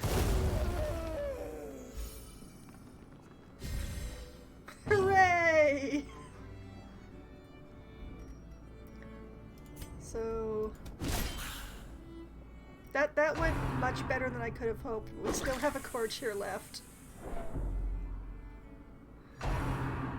Courtiers are also stressful, but they're less stressful than madmen.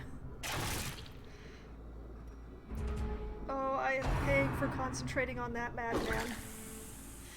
Oh.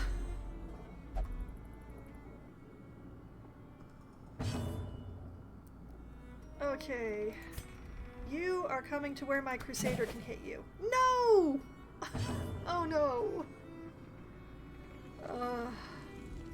Well, I'll burn.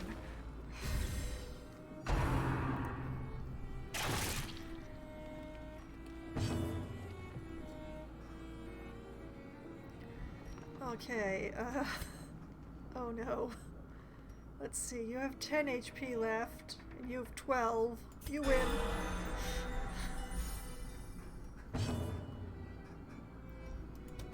Another one falls. Oh boy. Oh, you dodged! Yay! Good salamander.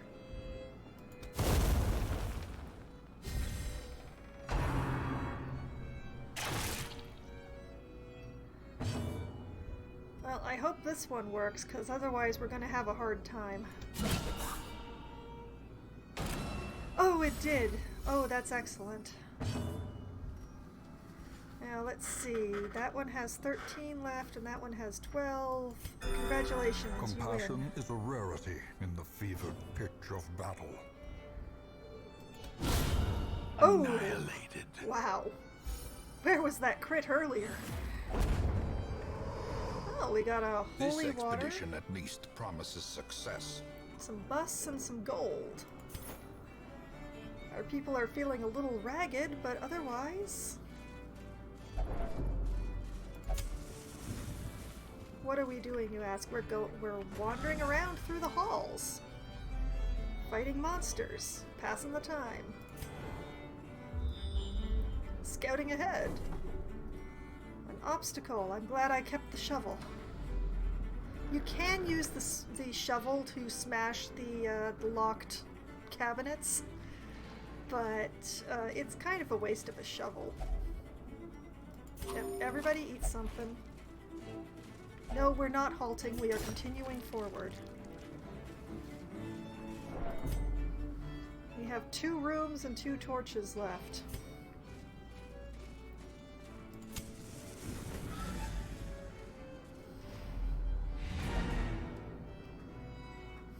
I'm going to the last room, darn it.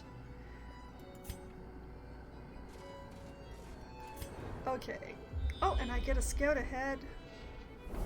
Trap, curio, and empty room. Oh, that's excellent. That's perfect. Bounty hunter.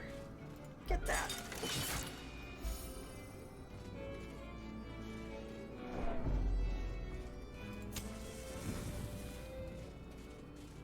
Oh. Oh, it's one of these.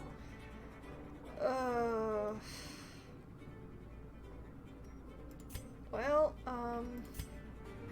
I don't have any torches left. I'm leaving that thing the heck alone. These things, if you shove a torch into them, you can get buffs or things. But if you don't have a torch, they will do bad things to you. So I'm leaving that thing alone. We are vacating the premises. The great ruins belong to us, and we will find whatever secrets they hold. Okay. Not as big a reward as our previous dungeon, but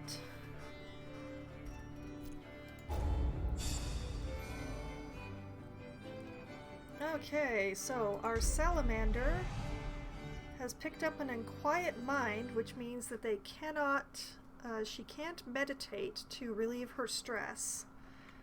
And hard-skinned, which gives her extra armor. That is excellent. I will certainly put up with the unquiet mind for that. Our bounty hunter is gifted, which means he receives extra healing. Haha!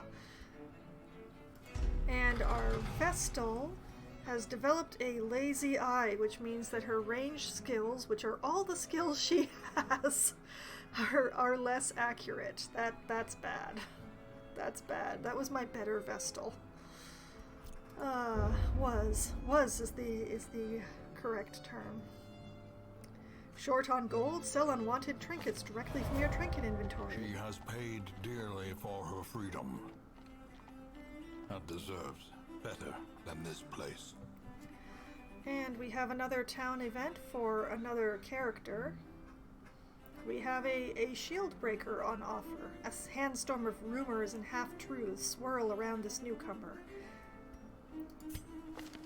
And what is she like? She's a ruins adventurer, which is great because the ruins is the only place I've been so far. She's also a flagellant, which makes my second flagellant. And she has a fear of eldritch. 15% stress if any eldritch monsters are alive. There are a lot of eldritch monsters. And as for skills, she has Pierce, which this is a character that basically moves herself around through the party for her various effects. Eldritch horrors are scary. Yes, they are, and there are so many eldritch horrors in this place. So many. She moves herself forward, and it also has armor piercing. She has puncture, which also moves herself forward. But it also provides a pull, which is what I was using with the bounty hunter there. Skipping over the ones I can't get yet. We have expose, which bypasses stealth, which I'm thankfully not encountering yet, but will someday in the future. Moves herself back 1. And we have captivate, which doesn't move her at all. Miracle of miracles. But does blight damage. So these are a good set of skills for a shield breaker to start with. I'm not so happy about the fear of Eldritch, but we'll deal with it. We'll deal with it. We'll take her. In you go with the DDs. Shifting, swaying. She mesmerizes her prey before the final strike. Yes. The subtitles take so long to go away, and I can't actually close the window unless I can see the X.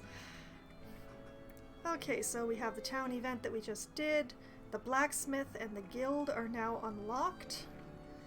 The dungeon area, the Weald, has been unlocked. The Vestal, the Salamander, and the Bounty Hunter that I took into the dungeon have leveled up to level 1 from 0. And I took those 4 into the dungeon on this go-round. So, before I hit up the guild or the blacksmith, I'm going to check the stagecoach and see who's arrived.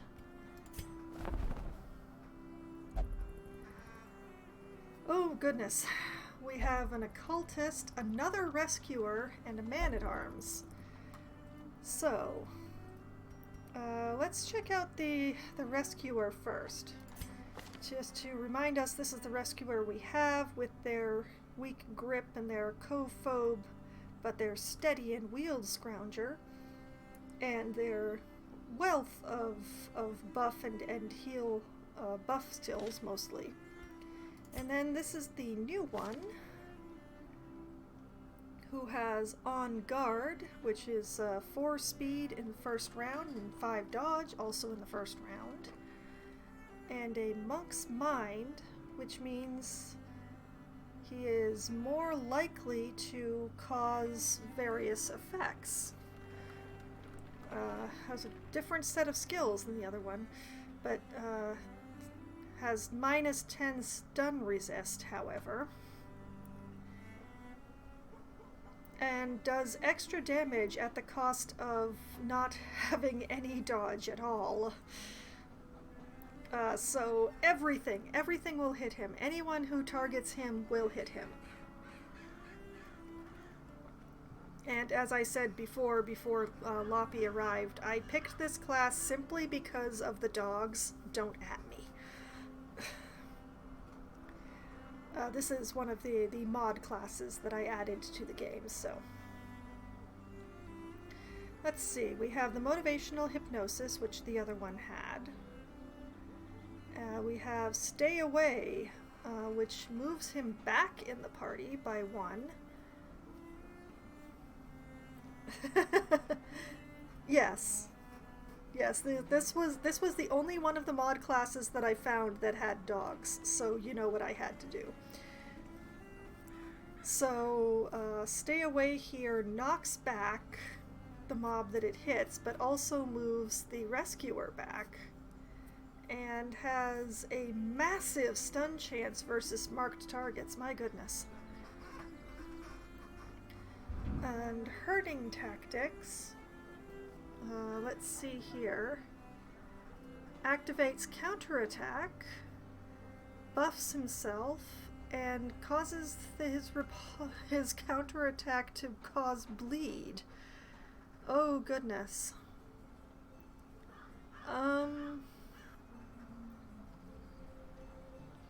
Except for the Risk Taker, I think this guy is actually better than the other one. Attacking wise, like the other one is very much is very much set up in a support version, These are all support skills here. Party heal, stun, yeah, a possibility to stun oneself while reducing stress of the party, and there's only has the one attack. But this guy, he's mostly attack. They're both good. Darn it. Okay, fine. Well, we have 23 slots. We can have them both. Okay, and we have the occultist, which is one of the classes for the base game. These are hybrid class. Bears a similarity to the plague doctor in a way, but a slightly different set. But Watered here is a Warren's tactician and Ruins adventurer, which means he does extra damage in the Warrens, which is yet another dungeon set, and takes less stress in the Ruins. But he's winded, which means that if he ever gets below 50% HP, he's going to get slower. Not a lot slower because he starts with 6, but still. And this one has arrived with Weakening Curse, which debuffs the target, with Weird Reconstruction, which is, it can be a very powerful heal, but it can set bleed on the target of said healing. So, not always as useful, but it is a really powerful heal. So, you take your chances. We have Hands from the Abyss, which reduces the torchlight, but has a really good chance of stunning the target.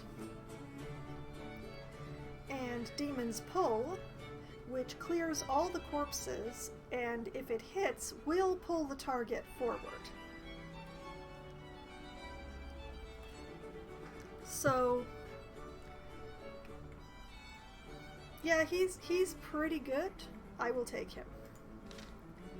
And we'll put him with the Plague Doctor. We're trying to sort... To fight the Abyss, one must know it.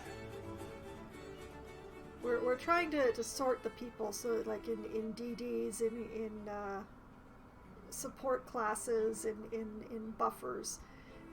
And finally, our second one, we have a man-at-arms here. That's a frontliner, as you can tell by his shield and his massive mace. Also one of the classes from the base game, not one of the added-on ones. This one is an early riser. He gets extra speed if the torch is high. But he's simultaneously nocturnal, so he loses that exact same amount of speed if the torch is above 75. So he just neutralizes his entire self, which means that the only one that really matters is that he has minus 2% crit rate.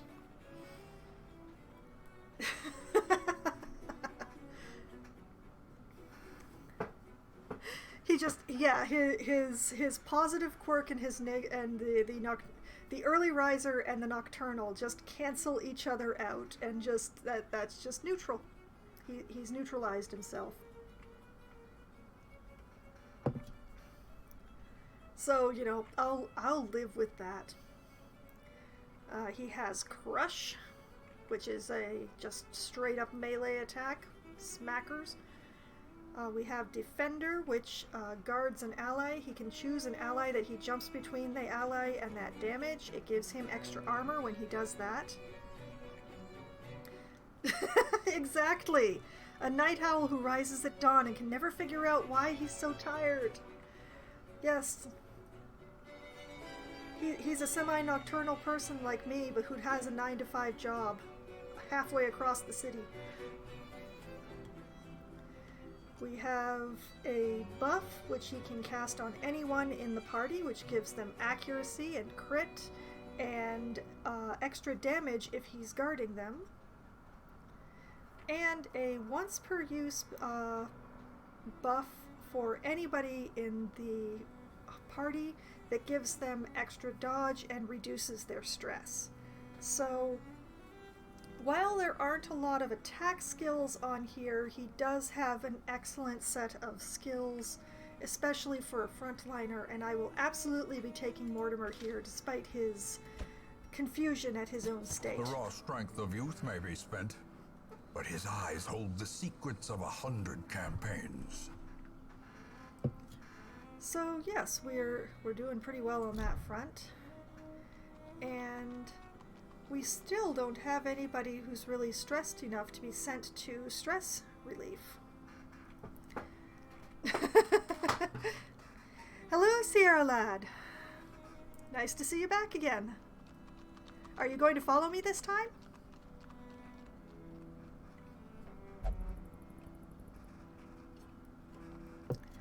But yes, nobody really needs stress relief, which is awesome, so let's go check out the guild. Make no mistake. We will face Diablos. ever greater threats. Our soldiers must be ready. I absolutely understand. I have utterly lost track of time playing games like that myself, so. But yes, here at the guild, we can buy up skills. Let's just use the Plague Doctor as an example here, since she's got some interesting skills that are locked. All the heroes arrive with a variety of skills. They can only equip 4, but they have several that they can choose from. But some skills are locked, and here in the guild you can unlock those locked skills, and also if you buy the upgrades, you can make those skills stronger. So here, the first thing I always buy at the guild is this one, to reduce the cost of training, because the guild and the blacksmith are a really good way to suddenly run out of money and not be able to buy supplies for your dungeon runs. Every creature has a weakness. The wise hero trains for what he will face. So we see here that now unlocking our Plague Doctor's skills went from 1,000 to 900. Which is very handy. So, like, this Noxious Blast here, which does blight damage to the front 2 to go along with the blight damage that she can do to the back 2, I could unlock this and then replace one of the other skills that she has that she has with it. Or, you know, I could get Blinding Gas, which is a stun chance. Or I could get Emboldening Vapors, which I probably wouldn't. It's not very useful early games, so there's not really a point in spending 900 whole coin on that. I'm not actually going to buy any of the Plague Doctor skills. I'm just using her as an example because she's got interesting skills. So that's the guild, and then if I buy this one here, this actually allows me to make skills more powerful, which is another thing that I'm not going to do right away because I want to build up a nice pile of money before I start spending it like water. And when the time comes to do stress relief, that is extremely expensive. The cheapest stress relief available in this town is 1,000 gold. And it's just, if I need to de-stress my heroes, I want to have the gold to be able to do that. And then we have the blacksmith. The bellows blast once again. The forge stands ready to make weapons of war. Oh, and the other thing about the guild and the blacksmith is that only heroes who are level 1 or higher can use them. So we're just going to use Reynold here for the example in the blacksmith. This is the place where you can make armor and weaponry stronger. Of course, you have to unlock it, which I am not going to do because it is expensive. And I don't want to give myself the temptation.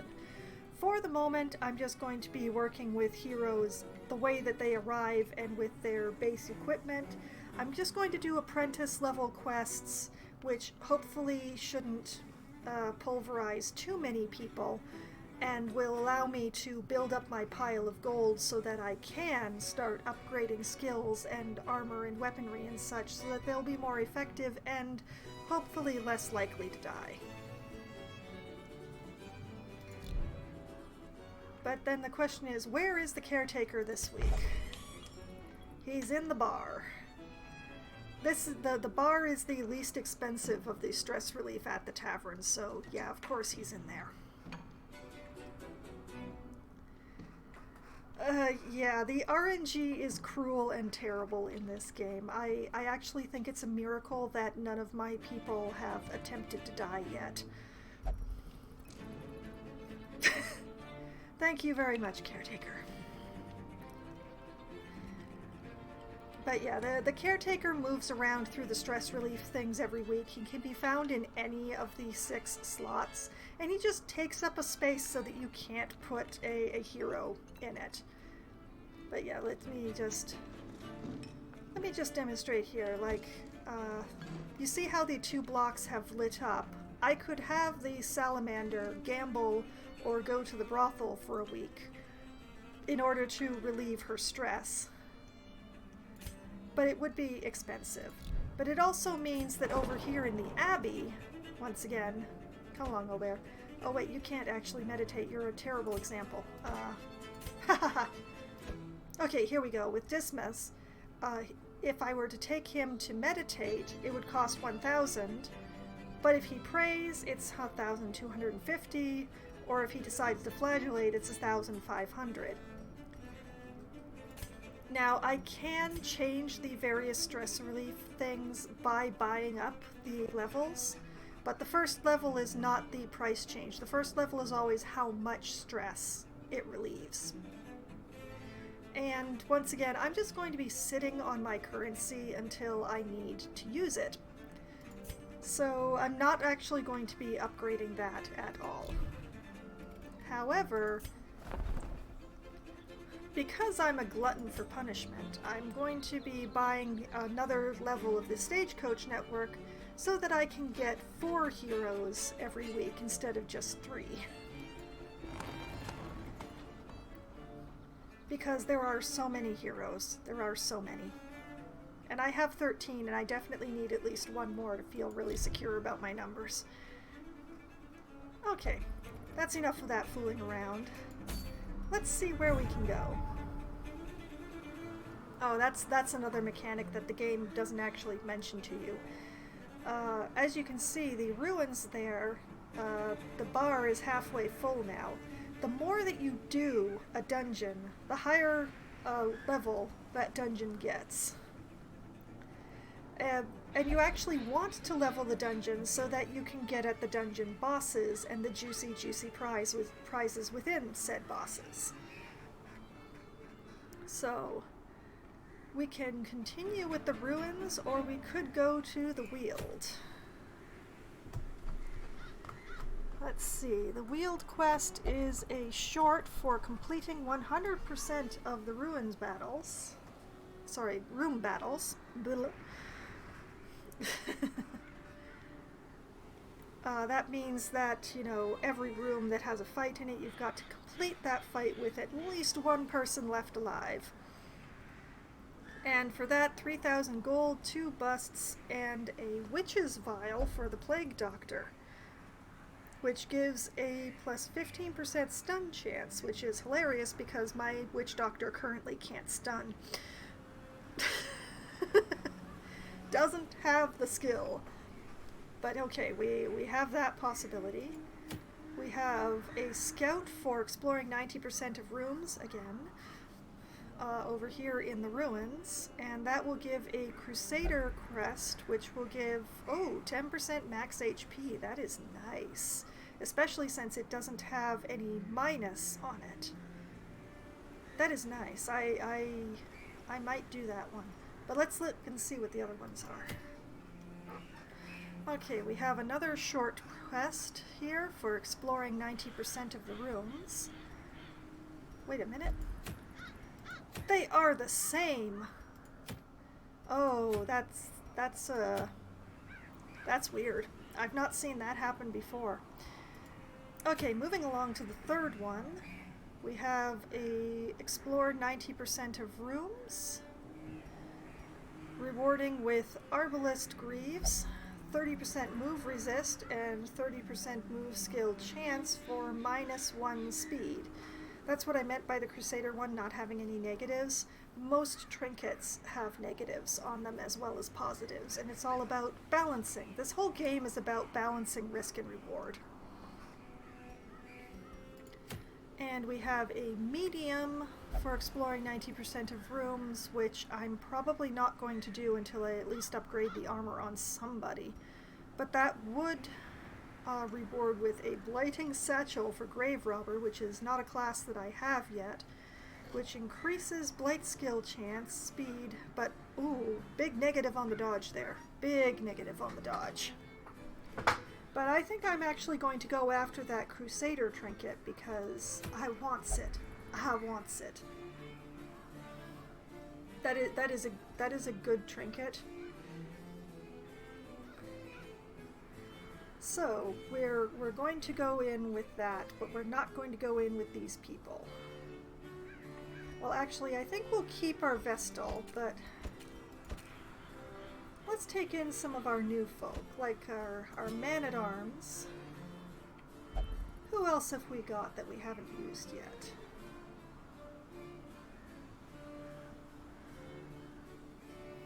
Yes, this is a terrible way to choose parties, but it's my party and I'll die if I want to.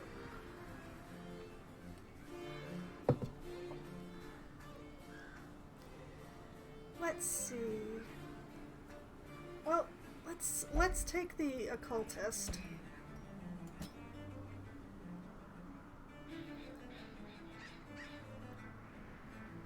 And I'll just have to remember to bring along a couple of extra torches just in case.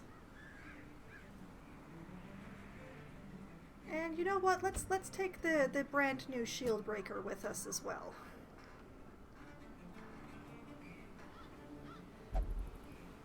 Sure, this looks fine. This looks fine.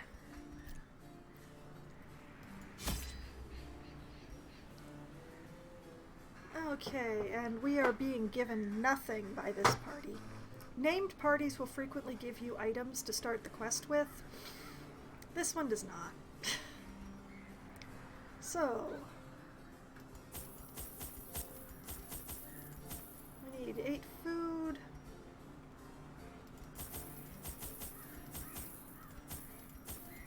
We're taking extra torches because the occultist is kind of hell on torches. A couple of shovels, a key.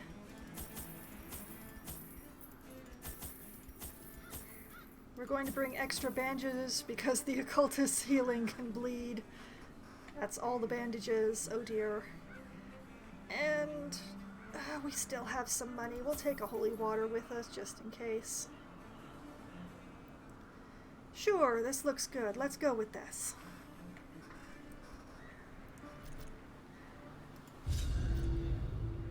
Back into the ruins.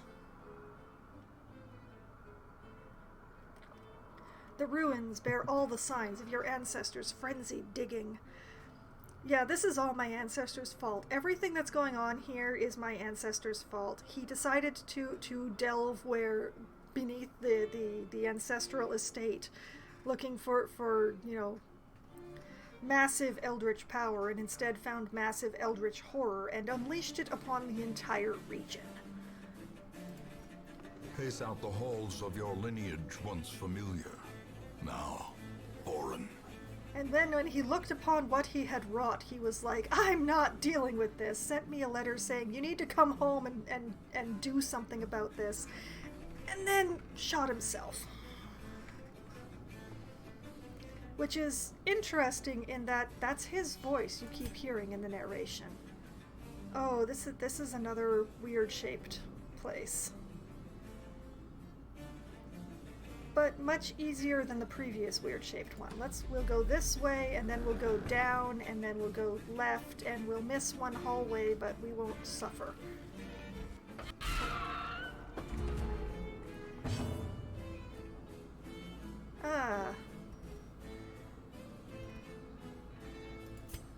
let's just,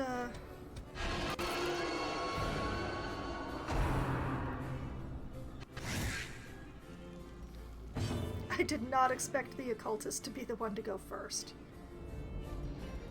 Let's see. Well, sure, let's just sort of randomly pull things around. Because this guy can hit from the second row anyway. Another abomination. He can hit like a from our Mack lands. truck is what he can do. Brave Nibble.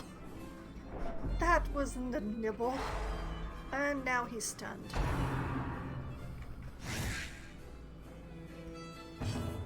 But apparently he can still dodge. Okay, fine, we'll just top him up. We'll do the thing. And apparently it's a good thing. And he's stunned again.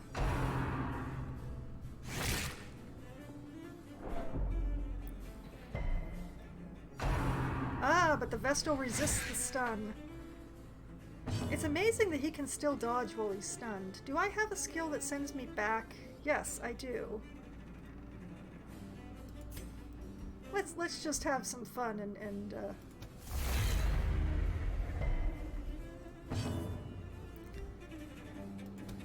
Another one falls. dang. Why are they all going after the occultist? What did water to do to any of you?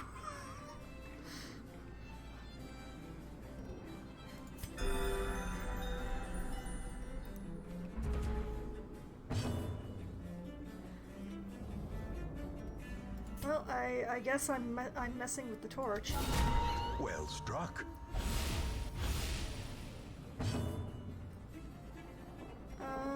Well, heal thyself.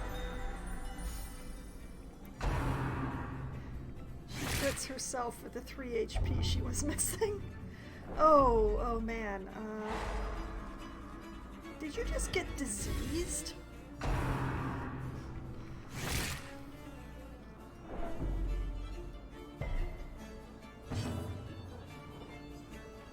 Okay, where is my... There we go. They insist upon going after the occultist.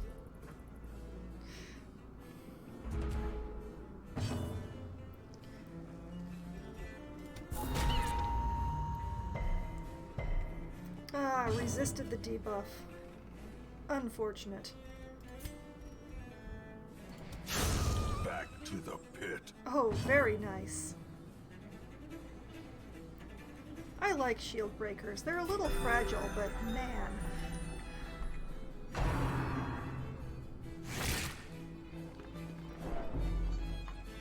And that's what guard does.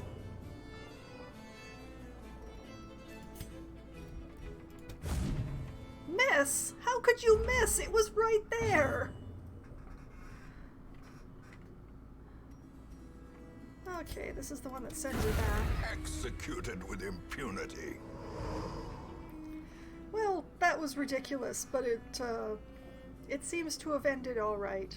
Although the Vestal's a little more stressed now, but she came in stressed, because I'm a terrible person like that.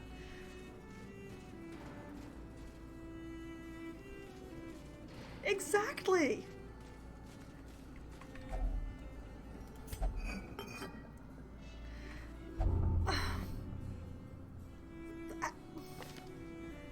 Okay, so now you have 2 diseases.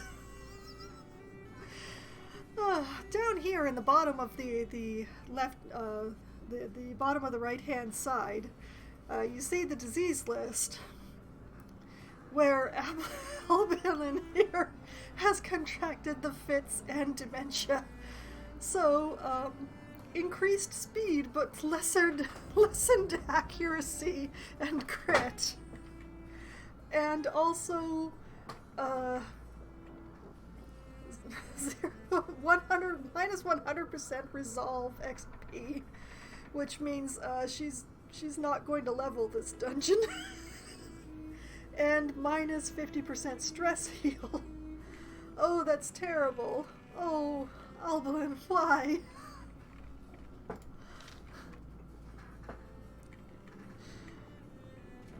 Oh, that's awful.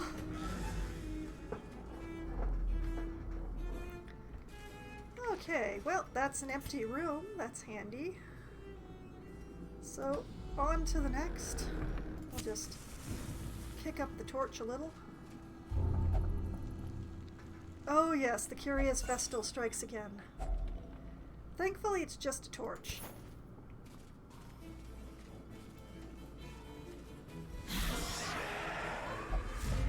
Oh, and a surprise set of surprise mobs.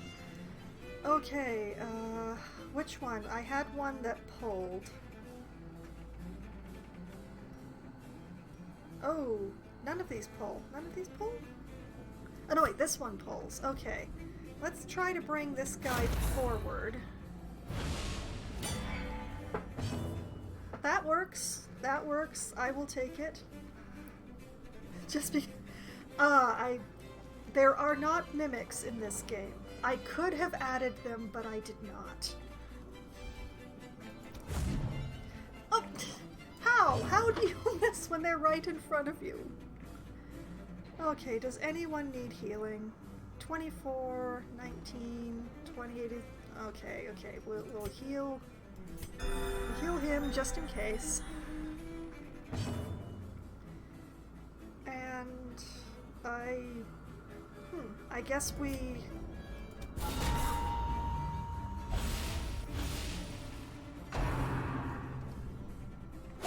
Thank you for the gibberish.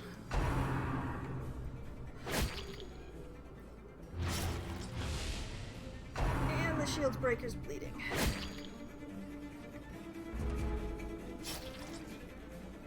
But this is what I brought bandages for, so... And the courtier's back in the back again. Okay, which one was the one that pulled? This one. This one pulls. Get over here.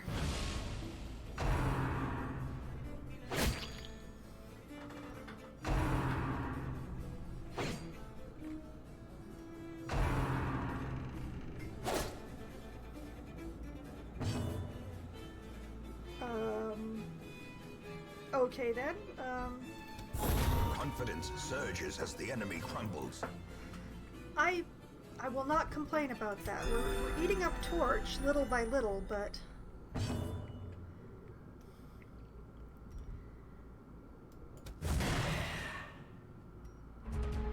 Possibly I should have guarded the shield breaker, but oh well. I'll just back up. Resisted the debuff, but my shield breaker is back where I want her to be, so I'm not going to complain. And let's see... 26... 18 out of 20... I hate math. He's missing more. Math. Alright, we're going to guard the shield breaker because she's delicate.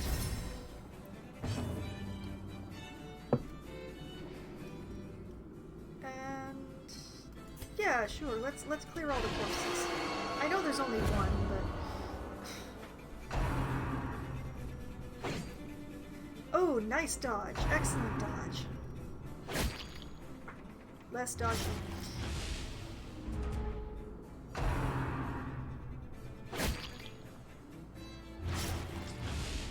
That's not good. Okay, forward. Press this advantage. Give them no quarter. Well, bandages for you. And can you maybe hit this time? Thank you.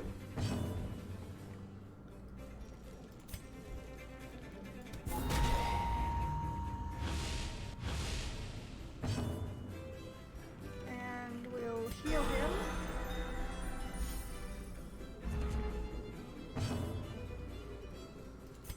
And we'll move back one. As the fiend falls, a faint hope blossoms. Found 2 onyx. Oh, nice. Excellent. Gold! Gold, gold. Okay, so we're looking reasonable here. 1, 2, 3, 4, 5, 6 rooms and 10 torches. We're not doing too badly on that front. Oh, and we're scouting.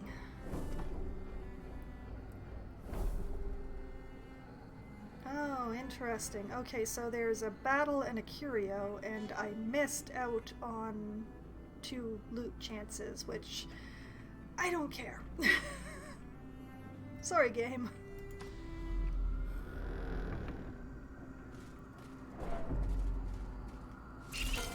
Oh, spiders. Oh, spiders. Okay,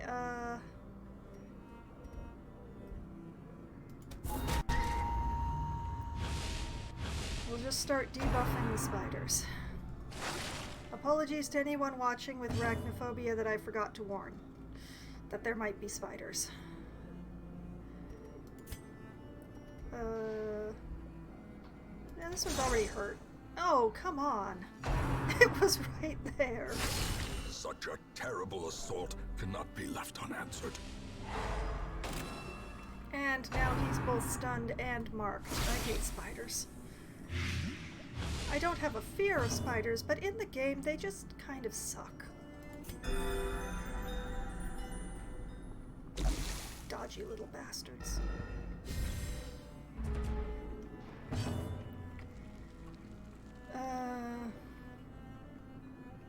Well, I guess I'll just continue attempting to stab things. And they dodged again.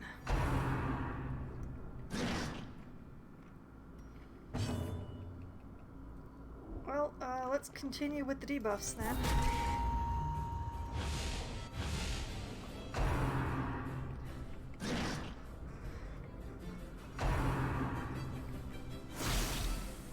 Oh man, my poor man-at-arms. Yes, have this heal. Take it! Yep, curing blight. Your hero is blighted. If you wish, you can use anti-venom from inventory to neutralize it. Right-click on the anti-venom while it's the injured hero's turn. So it's exactly like the bandages, except it's for blight. And... well, let's just... there we go! There we go. That's what I wanted.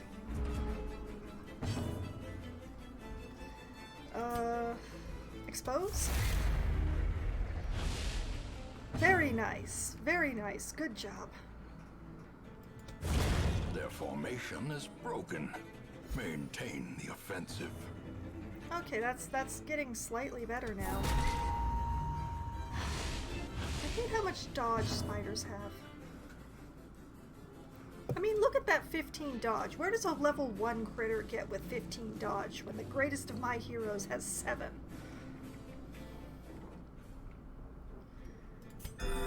Now that I'm finished whining, back to the fight.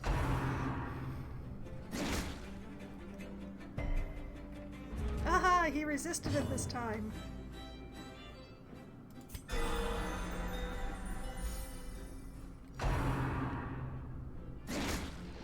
Oh, come on. I gloated too soon. That was my problem.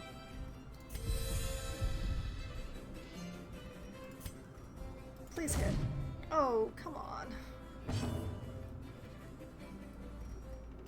Alright, stab it. Continue the onslaught. Destroy them all. All that for 3 jade? That's barely worth it. And then, default party order button. Secret weapon.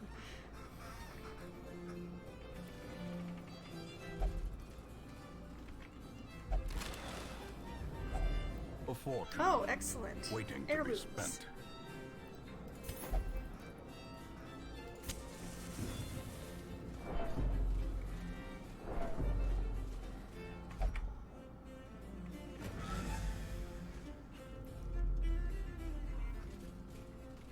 Okay, and continuing onwards.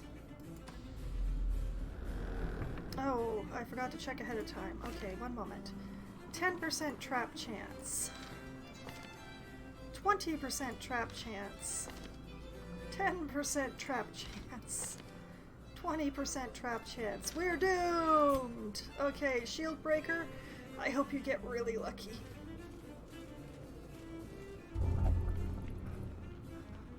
And the curious Vestal.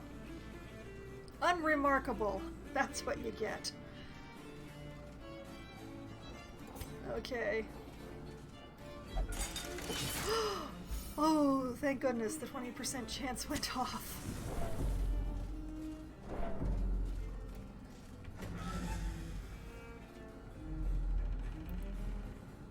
As if you fail to disarm a trap, it will hurt you, which is why I did not want to do it with the Vestal, despite her trap chance being equal with that of the shield breaker.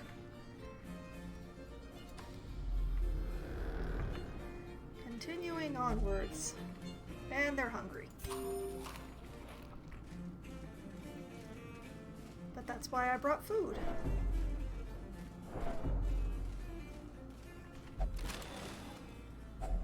Oh, excellent. Heirlooms and a health stone. Excellent. That's very good. That's very good. Let's see. Who can afford to lose some speed? You have 3.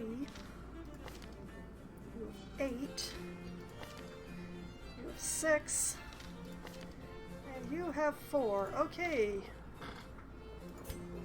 Shield breaker is getting this. This is one trick with the trinkets, is that if you get common trinkets, you can equip them right away on somebody, and that way they're not taking up the very limited space you have in the inventory.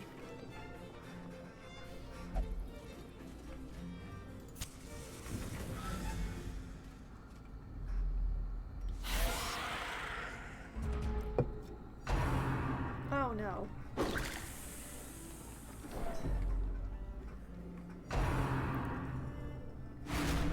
Oh, they have 2 stress inducers in this party. Alright. Who gets yoinked first? You do.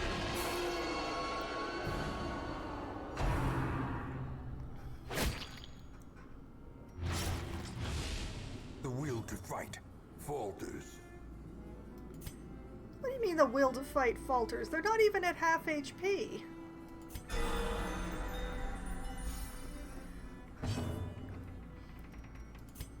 I take some issue with your phrasing, Ancestor. Oh, I am running out of band-aids.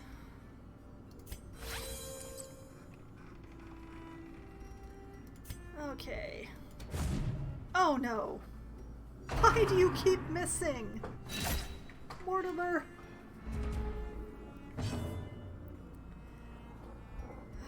Okay, let's see if we can't take out the courtier this time then. Oh, good. Okay. You're at 15 out of 22. You're at 20.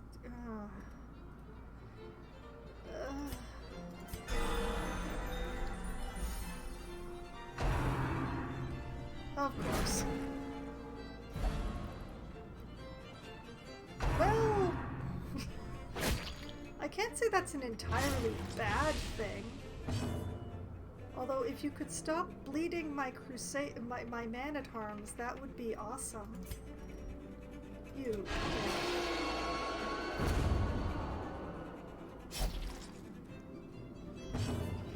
Okay, another band-aid.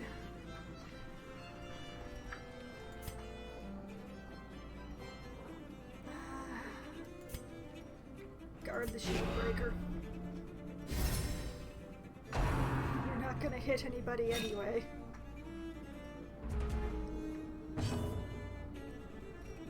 Okay. Heal the shield breaker. Forward into the enemy. This is why I actually like the movement-based heroes, because I don't have to waste a turn moving them back or forward.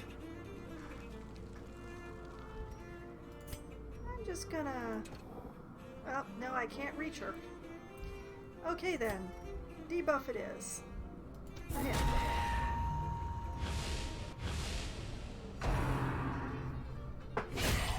Unnerved, unbalanced. My party's gotten shuffled. People are bleeding. My man-at-arms couldn't hit the broadside of a barn. Of course, as soon as I say that, he's like, I'll prove you wrong! There's blood all over the floor.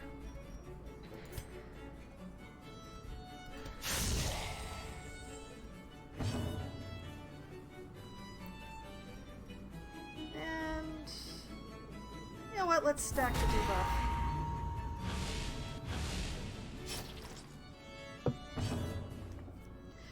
Oh, this isn't the half of it. This has actually been going incredibly well.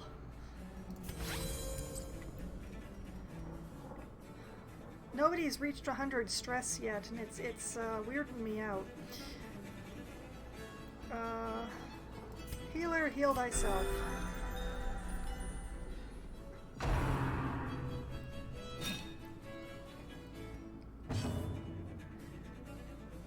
Well, here's hoping. Oh, a very palpable hit.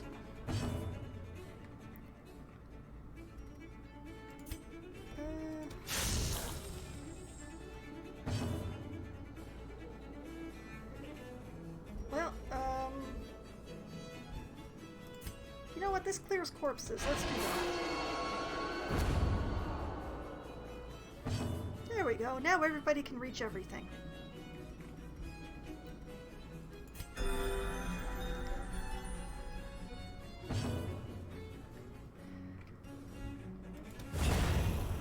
He's determined to prove me wrong. You know, I said he couldn't hit anything, and he's like, I'll show you. Remind yourself that overconfidence is a slow and insidious killer. Okay, I'll put everybody back into the appropriate order. You, open the sarcophagus. Yes, do it. Do it now. 150 gold. Well worth it. Okay. Oh yes, and I have turned on my speak bot today, so if you want to actually say anything on stream, just use the ! speak command. I forgot to mention that earlier. It's a ridiculous little thing. And this is what I brought the holy water for, I'm pretty sure.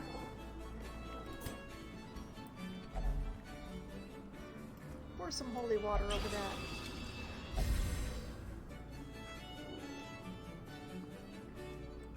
You never know what's going to come out of anything around these places. It's sometimes it's good stuff, sometimes it's bad stuff. Sometimes you end up like my shield breaker here, who has both the fits and dementia.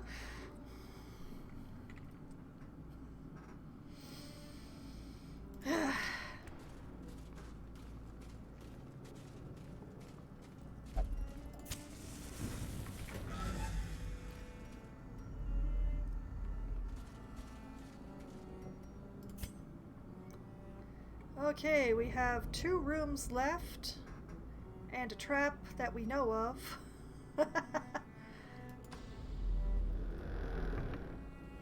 Okay, you did okay on the other trap, shield breaker. Oh, good for you. How many torches do I have left? I have 4 torches left and 2 rooms. Every time. Okay, you, good luck. Yep, there we go. Claustrophobia. Now he's gonna get extra stress from walking through hallways. Like the one we're in now!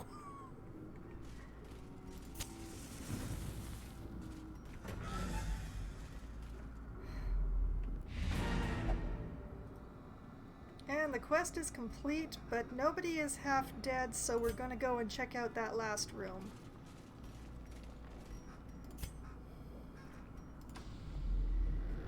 Just in case there's anything interesting.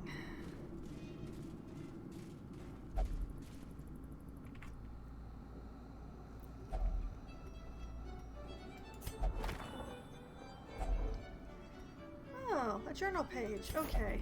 These are mainly trash, but they're lore. They mostly just take up space in the inventory, so... Let's see, the Blackest of Fates, which is 3 of 5. They also show up randomly. It's great lore. The assault was overwhelming. With Cuthbert slain, and as Boleyn fell, I was driven by rage. I leapt and drove my axe into the creature's many eyes. Purple ichor splashed my face, and my very soul shook as it bellowed. The only thing I can recall after was falling swiftly into blackness.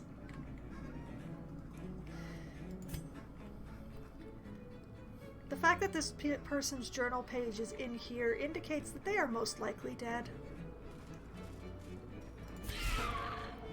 Ugh. Okay, we're just gonna light up this battle a little more. There we go. And, this is gonna be a little annoying, but, can we expose the spider? Oh, very nice. We're gonna debuff the spider too. Well, debuff it more. And hit the spider? Thank you! Oh, spiders really suck.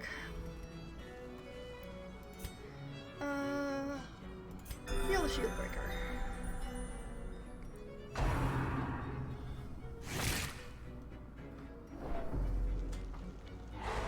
And he's stunned.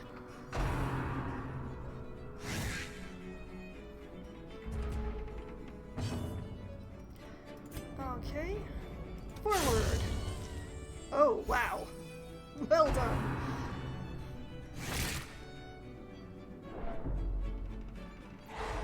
And now oh boy. Oh. This is the cost of greed. This is the cost of greed right here. Getting stressed out by maggots.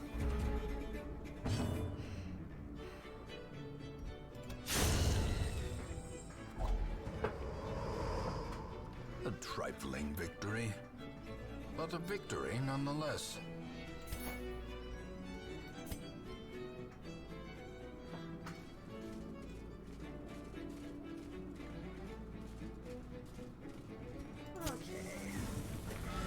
Light things up nicely. For no reason at all, because the room's empty. Ah, well. The great ruins belong to us, and we will find whatever secrets they hold.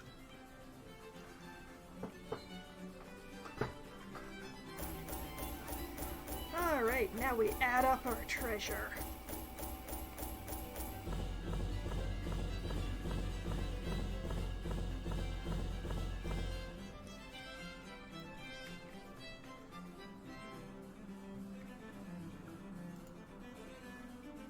But yes.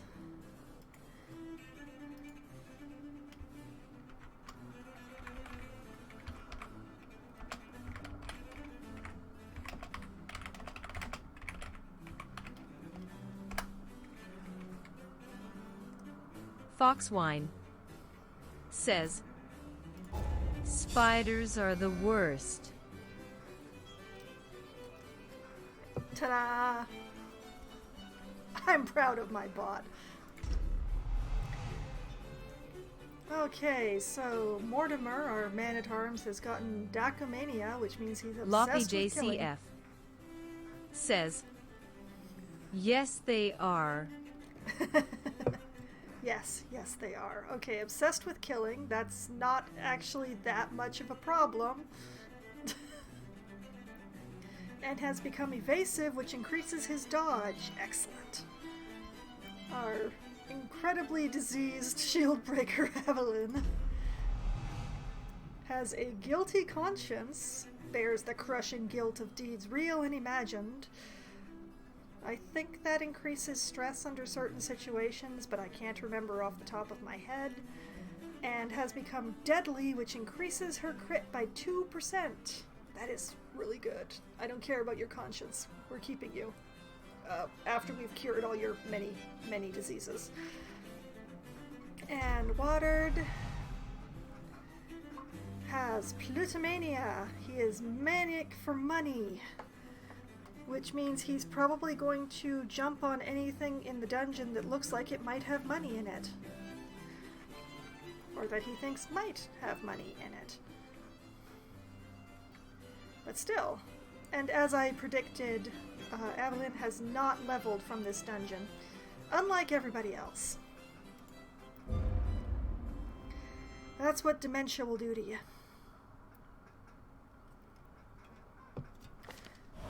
All the decadent horrors I have seen pale in comparison to that final, crowning thing. I could not look, nor could I look away. Okay, and we have another rescuer arriving. With the arrival of spring, the snow melts and the alpine pass clears. A sturdy man, accompanied by 2 friendly dogs, descends from the mountain with 3 villagers thought to be dead. The hamlet celebrates. And it's a third rescuer. This is getting ridiculous. Okay, what is this one? This one, Arise with Claustrophobia, which, you know, several of my people already have.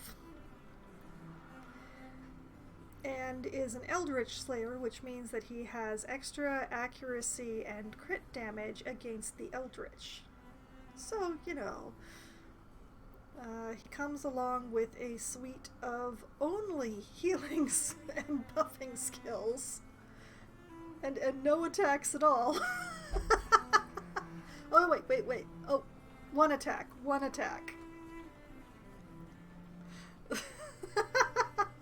I think I'm actually going to leave him be. I'm happy with the 2 we've got. I've already got a nice herd of dogs. We'll just leave him alone. And back to our very hunky caretaker. Okay. So, the Survivalist and the Sanitarium have unlocked. So that is awesome. We really need the Sanitarium this week. Thank you, Evelyn. The Ruins have advanced to Mastery 2. The Cove has been unlocked. The Warrens have been unlocked. Our Occultist and our Man-at-Arms have leveled to level 1. And we sent those 4 into the dungeon and all that sort of fun stuff. Okay, and because it's an event, we have our rescuer standing in front of our nomad wagon with his 2 gigantic dogs. And life is good. This is a good moment.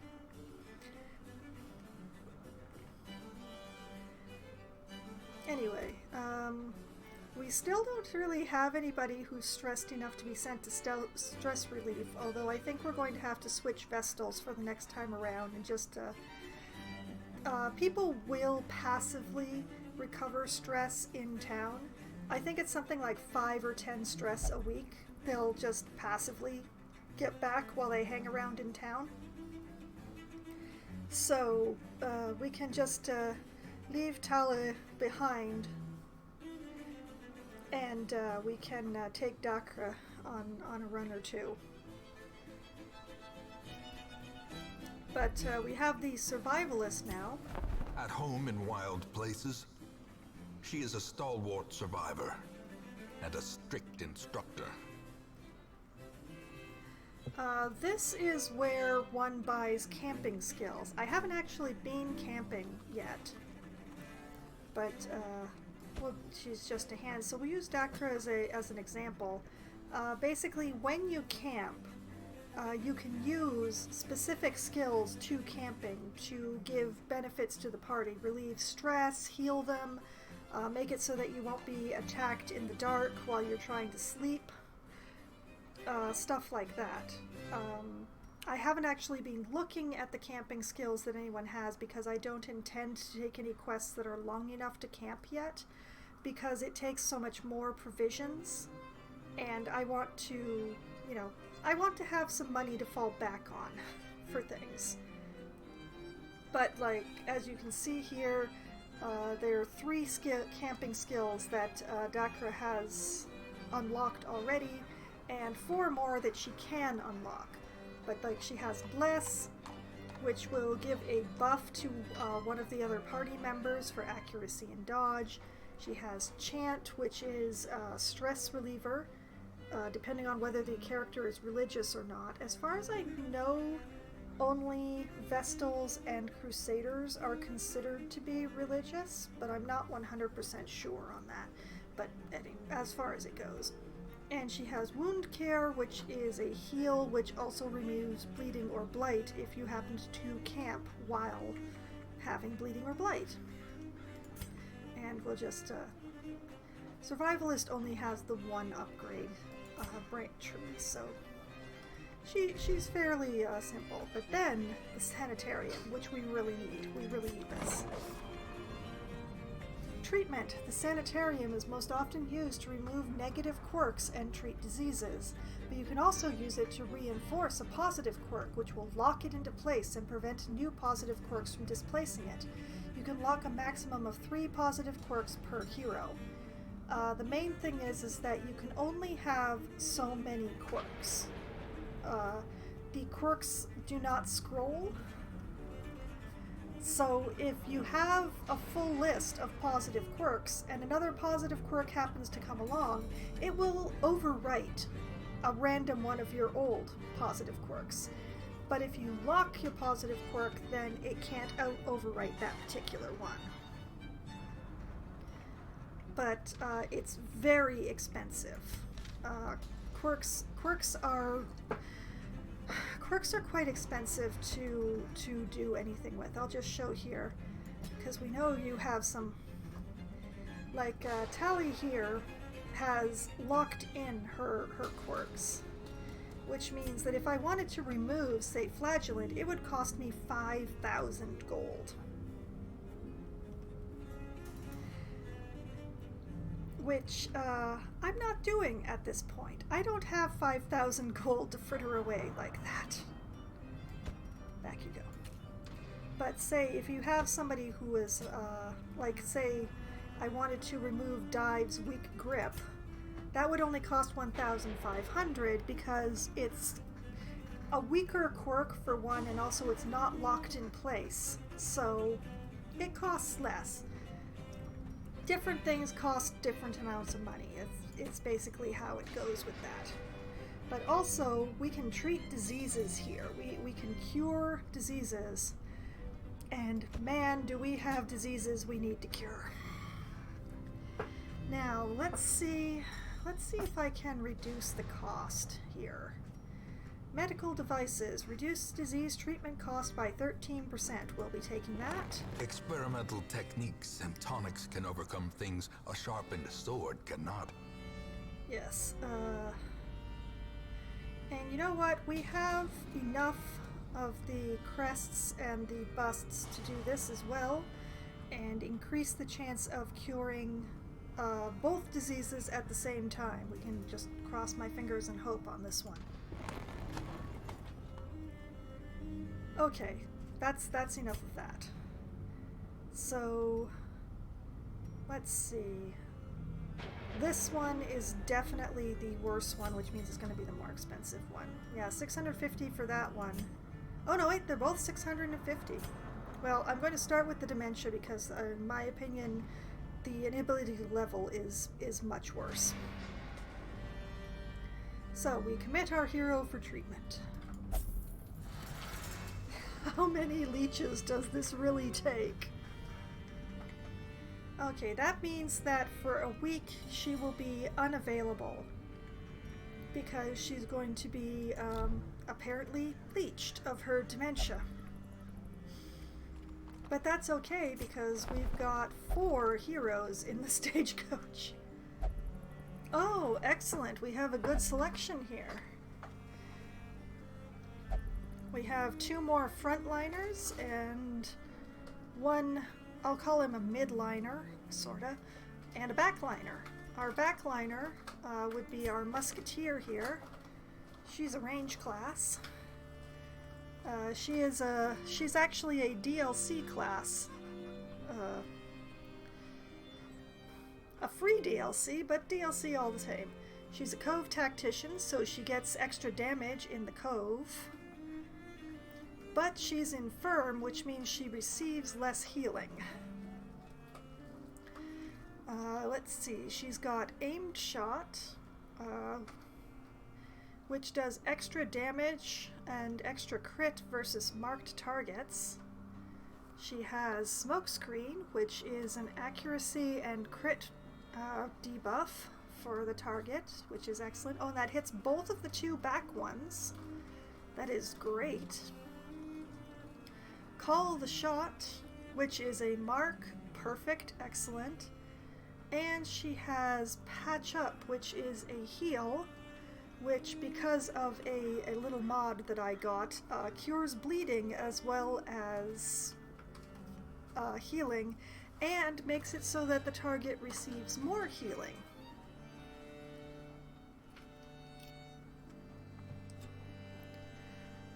So I really... This is a good set. The infirm is worrying, but this is a good set, so we will be taking Bree. So we will put her in with the other DDs. She can hang out with Aubert. A champion markswoman. Keen for a new kind of challenge. Alright, and the other one that we don't have, we have here an abomination. Another one of the game's base character types. And oh, this one's concerning. He is a transforming type, which means that all of his skills are unlocked, although he can only use 4 of them at a time, depending on which form he's in. And unfortunately, his melee damage form is very stressful to his party members. But that is, this one, the quirks are a bit... Oh, the quirks. He's a wield tactician, which is great. He gets extra damage in the wield. He's got nymphomania, which means that when he gets stressed out, he relieves extra stress in the brothel. Bow chicka wow. But he also has night blindness, so if the torch goes below 26, his damage drops, which the way that I keep the torches currently is not too much of a problem. But then there's this. This is a problem.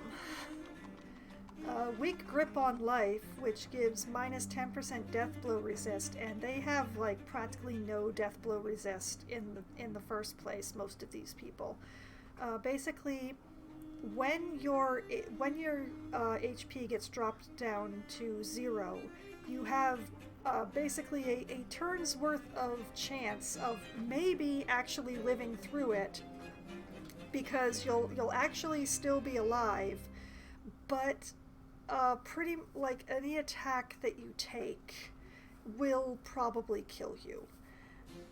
Or if you're bleeding, or if you're blighted, or any of those things, and that's it for the character. And, well, I've only ever seen a character resist a death blow once. Ever. In all of my playing on this. Admittedly, this is only the 4th time that I've started this game, but in all of my playing of this game, I have only ever seen them resist the death blow once. So, all abominations arrive with all of their skills unlocked, so I'm actually going to leave this guy in the cart and wait for one with a slightly less detrimental negative quirk on him, because I don't want this. I've been lucky so far, but I'm not counting on that luck at all. So, continuing onwards, we have McDowell, Seeker, the Man-at-Arms. He's an Unholy Slayer, which is excellent. That means that he does extra damage versus Unholy, and a lot of the stuff that we encounter in the ruins is considered unholy. And he's irrepressible, which means that if he reaches 100 stress, he has a better chance of getting a positive effect from that than a negative one. He is light sensitive, which means that he receives more damage if the torch is high, which is concerning with the way that I keep things. But, you know... And he has almost exactly the same skills as the other one. You know, I think I'll leave him as well. Mortimer is good. Mortimer is fine. And we have Buzzell, another Crusader. Cove Explorer, which is a scouting chance in Cove, which is excellent. Robust, which means he's disease resistant, which is great for the Cove as well. The Cove and the Warrens, just so much disease there. She says after coming back from the ruins with a person with 2 diseases. He's diurnal, which means if the torch goes below 26, he gets slower, so I'm not too worried about that as long as I don't send him in with the occultist. And he's also a Cove foam. How did I not notice that? He gets extra stress in the Cove, which is a place that he gets a better scouting chance in. That's not quite the same as Mortimer canceling himself out, but that is kind of funny. But frankly, Crusaders are useful, so I think I'm going to take him anyway. He has exactly the same skills as Reynolds too. He has the smite. He has the little tiny AOE. He has a bulwark of faith for buffing himself for extra protection, and he has inspiring cry instead of stun, which is a teeny little heal, but it's a stress heal. And it gives light to the torch, which, given that he's diurnal, is really good. So you know what? I'm going to take Wazelle. A mighty sword arm anchored by holy purpose. A zealous warrior.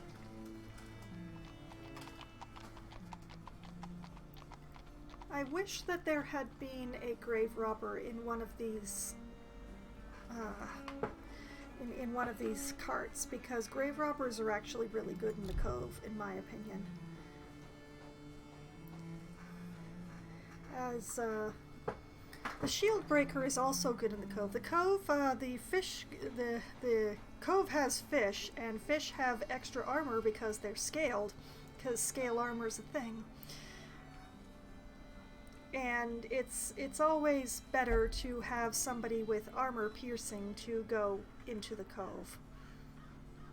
But I think my shield breaker is the only one I have who has armor piercing right now, so well.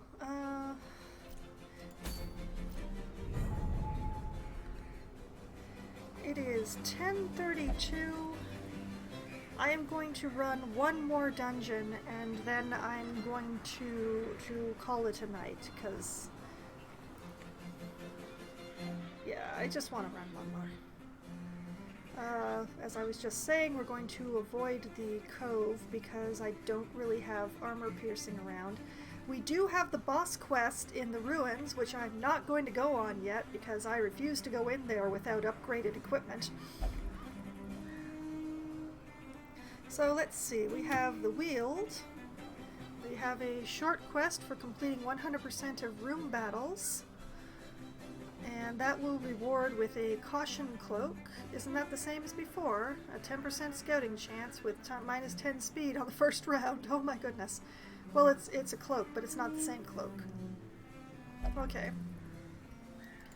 The Warrens complete 100% of room battles, and that will reward in a lovely necklet for Lamia, which I don't have yet, which gives plus 10 on the stress skills and plus 5 stress.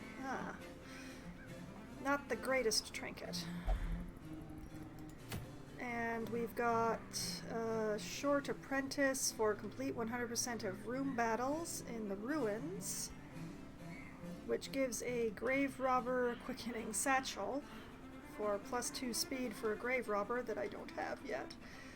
Not the boss quest. A medium apprentice, that involves camping, and that rewards with a tenacity ring, plus 10% death blow resist. And another medium level quest, and this one rewards with a carapace idol for antiquarian, which I also don't have, which gives plus 25% protection. Wow. It's a pity I'm not really doing medium quests yet. I just don't want to pay for them. You know what? I think I want this scouting chance cloak, because anybody can wear that. Speaking of which, the trinkets I've been collecting are in here. Oh, except for the one that is unequip all trinkets, thank you. Yes. Okay, so I just don't. Big mood, yes, big mood. We have a dodge stone, which increases dodge at the cost of speed. We have the survival guide, which gives a scouting chance, a trap disarm chance, and at the cost of speed. We have a Knight's Crest for Crusader only, which is the one that I picked up, and that is the extra HP, which is excellent. And the Health Stone, which is more HP at the cost of speed, which I may well put on somebody, but first I'm going to decide on my party. Let's see. The quest I selected is in the Weald, so the fact that he's a Warrens Tactician and a Ruins Adventurer doesn't actually help very much, so let's just... And let's see, Dakra here hates Eldritch, is Hippocratic, fears mankind, is a stress eater, so I have to take extra food, and oh yes, has extra blight resist. You know what? We're gonna take her anyway.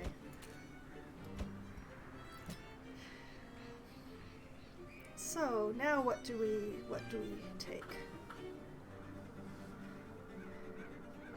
We could. Oh no, wait. She's the Cove. Decisions, choices. Let's see. The Harlot. Let's see. She does bleed. Let's take the Harlot. We can put her in spot 3, I think. Yeah. We'll take her and put her in spot 3 and hope that she doesn't argue with the Vestal too much. And who to put in spot 2?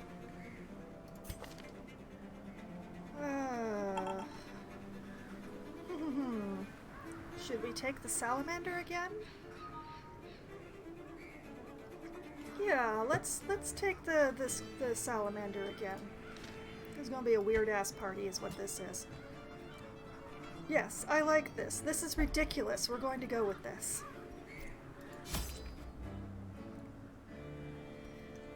Alright.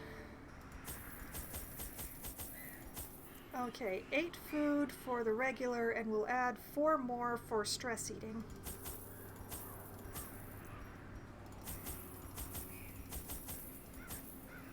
We'll take 8 torches because it's a short adventure. We'll take 2 shovels.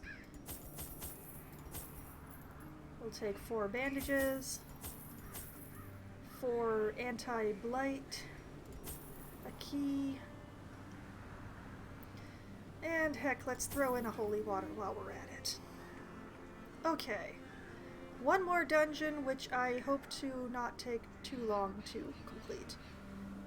Have I got everything I need? I really hope so. In we go. To the Weald. If you live for risk and darkness, by all means, bring few torches. You can get, like, the rewards for completing battles when your torches are low are greater, but the mobs are more likely to crit or dodge. Corruption has soaked the soil, sapping all good life from these groves. Let us burn out this evil. Yes, let's.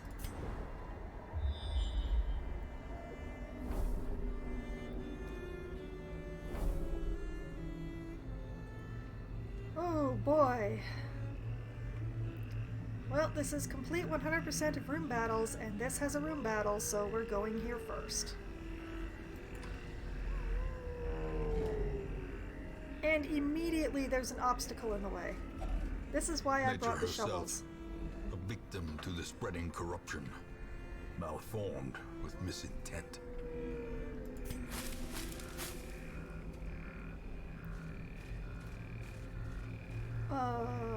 I don't know what to do with this, so I'm just gonna touch it like a fool. An unsettling effigy directed in service to a mysterious... Oh, I do know what to do with this.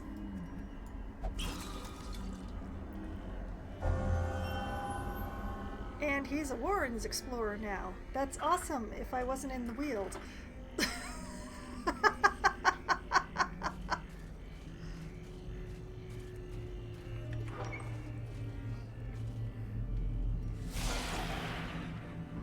Oh yes, Eldritch Horrors. Yep, Eldritch Horrors. And the Harlot gets to go first? I didn't know you were that speedy. Okay. Leader. Huh. Okay.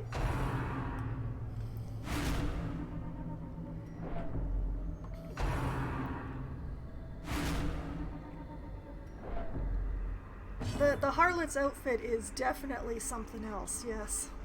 And battle fan. You can't forget the battle fan. Let's see. Let's see if we can't debuff the party. Ah, the one resisted it. That's a pity. Okay. Smashy, smashy?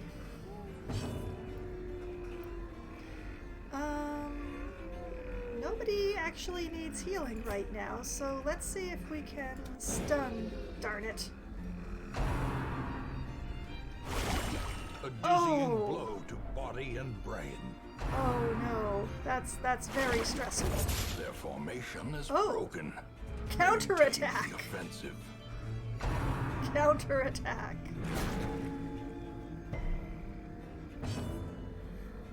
Okay, I'm not going to complain.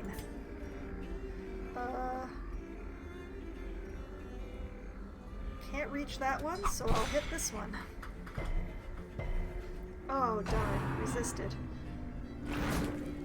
Wait, no! Oh, no. I don't want you there.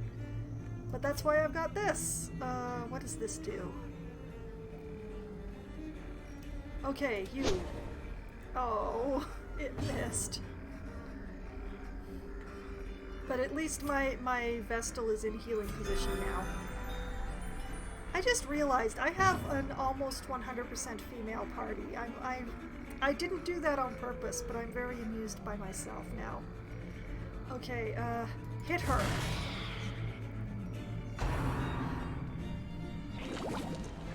Oh, thank goodness. What? What? How dare!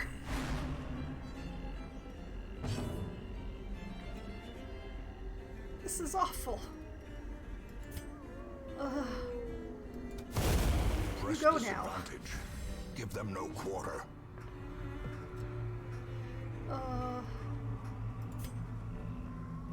Oh, dang. Can't hit the other stressor.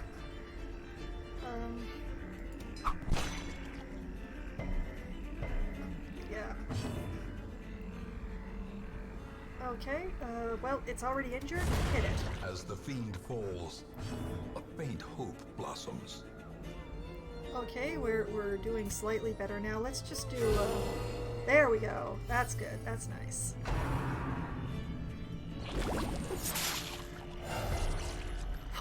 What? Why? What? How?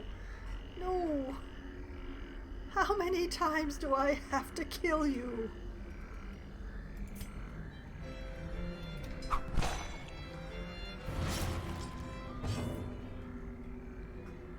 Okay, okay, okay.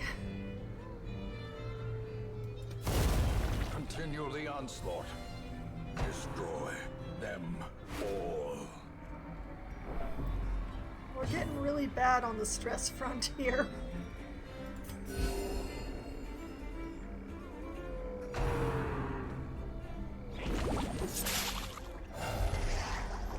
What? I am not liking this variation of the gelatinous cube at all. This is...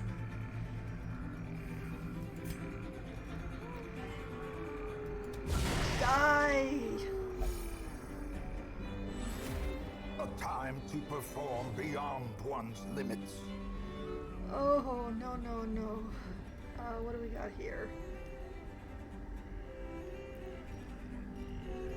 Another one.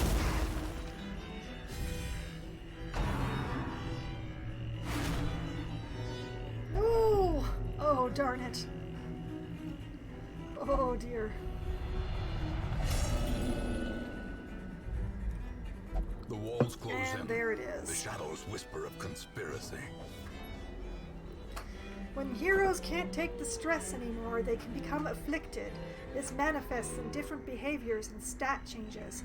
Afflictions last until you send them to treatment in town, unless you can reduce their stress to 0 during the quest. I don't have enough stress heals for this.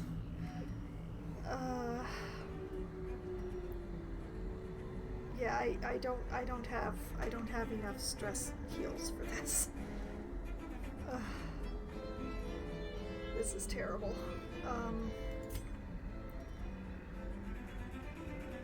Just die.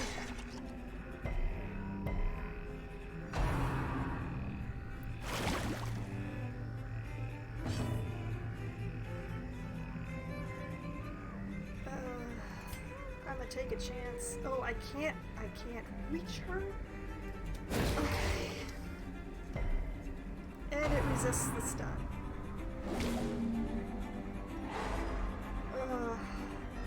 But my man-at-arms didn't resist the stun.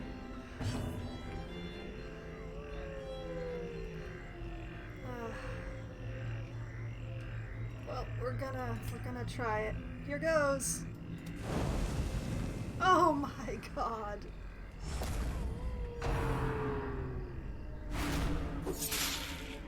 See, this is exactly what I meant about this dungeon, about this game and RNG.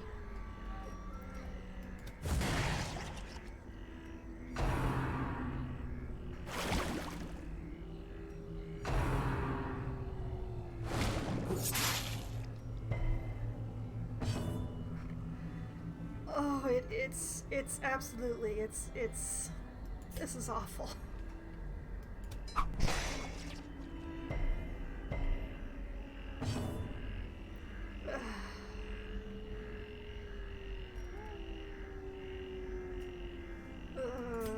Party heal.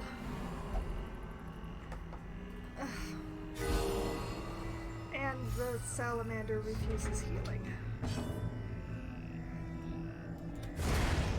Monstrous size has no intrinsic merit, unless inordinate exsanguination be considered a virtue.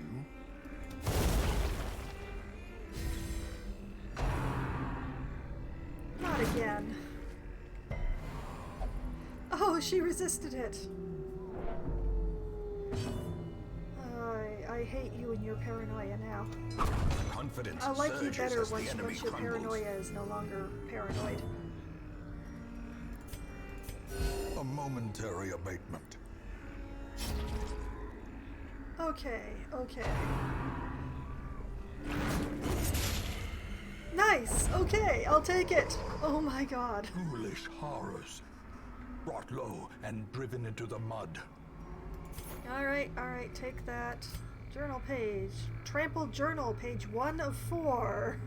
That is the first battle. That is the first battle of the dungeon. I have so many more. Sebastian's watch was his last. We were jolted during our evening's repast, the best we could make in the murky halls of our once great house, from the roar and flash of black powder. We dropped our bowls and hurried to him. All we could find was his spent pistol and a trail of blood leading into a maze of shadows. We press on. Well, that was awful all around.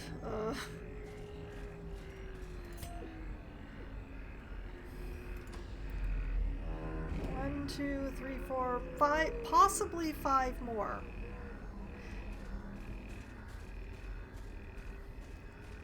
Most likely 2? Oh, of course. Of course. Of course there was a trap. Of course.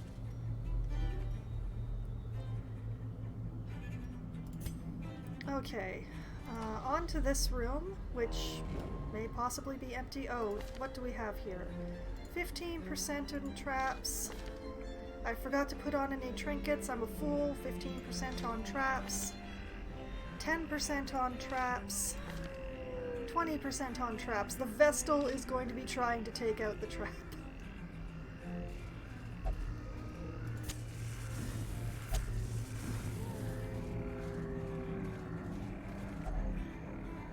A shallow grave. That sounds... Oh, you resisted the disease. Good girl. I don't know what traps look like in this dungeon. Oh wait, there we go.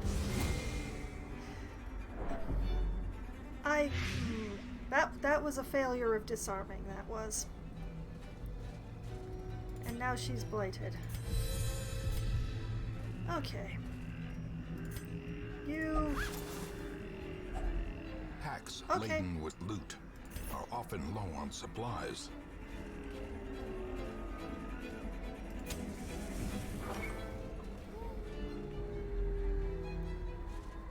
Okay, that's an empty room. Room battle with treasure. We have to do all room battles, so we're going here next. Please let there not be any more of those goo things. Ooh, mummified remains. A fortune, waiting to be spent.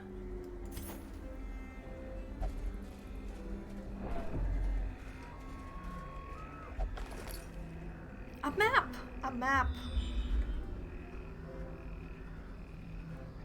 That map doesn't reach as far as I'd hoped it would. But it's still better than nothing. I will be philosophical about this. And we surprised them. What the heck are those? Fungal scratcher? Oh yeah, because she's paranoid, sometimes she just acts on her own. Okay, you bleed. Darn it. Okay, party heal for everyone. Oh man. Okay, Salamander refuses heal, but everybody else gets healed. And hit the stress lady.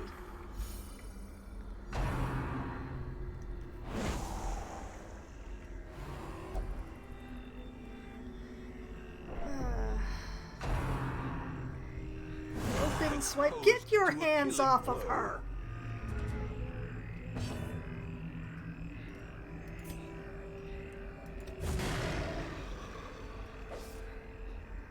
Monsters with high protection. Some monsters have high protection, which absorbs attack damage. Dots, blight, and bleed ignore protection and are effective means to take down these heavily armored opponents. Which the Salamander doesn't do, but maybe she can debuff them?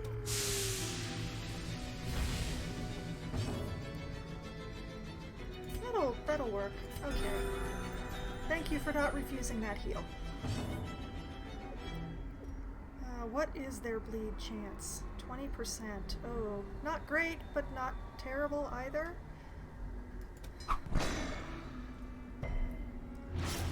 Oh, but it went off. It's a good start. Please stop groping her. Gross.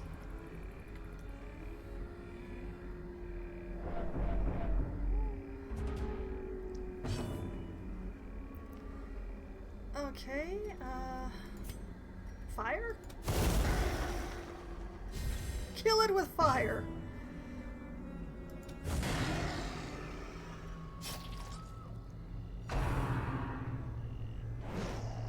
Excellent dodge, good dodge. Wow, that bleed wears off quickly, doesn't it?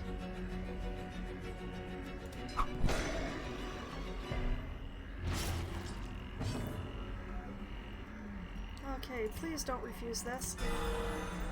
12! Nice!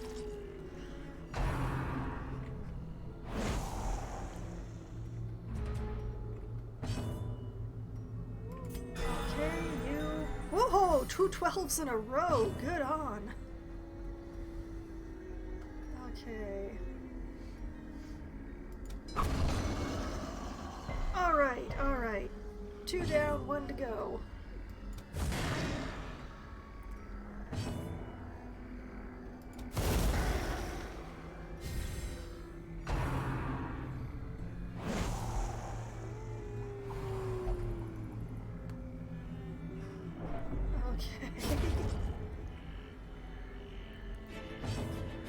Alright.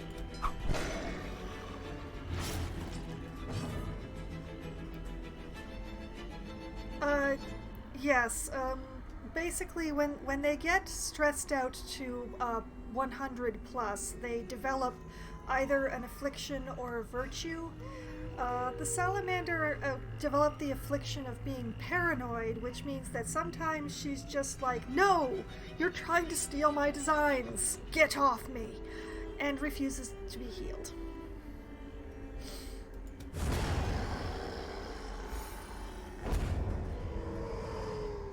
This expedition at least promises success. Excellent. Gold and medicinal herbs. Okay. Alright, we are continuing. I should maybe not have done this one last dungeon. Not only is it punishing me for my hubris, but also it's I'm running much later than I expected. What are fungal artillery? You know, that sounds like something I don't want to deal with.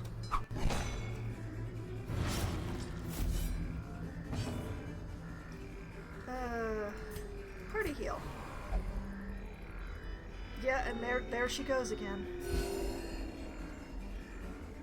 Thankfully, she didn't need healing. Okay, debuff everybody? Well, I could certainly have asked for better.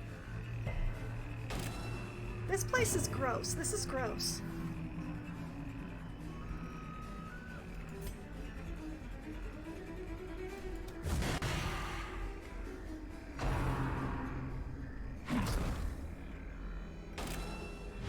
Well, at least they marked the one that was already marked.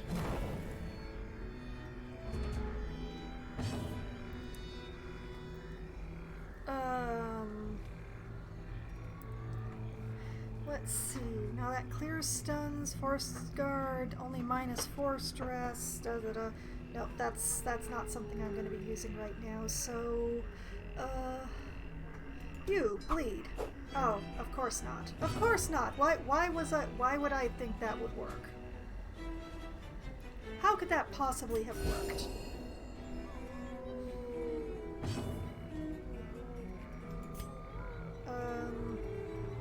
Fire? The one thing that makes me sad about the salamander class is that she doesn't actually have a dot skill that is setting things on fire. It makes me very sad. Alright, you are out of here.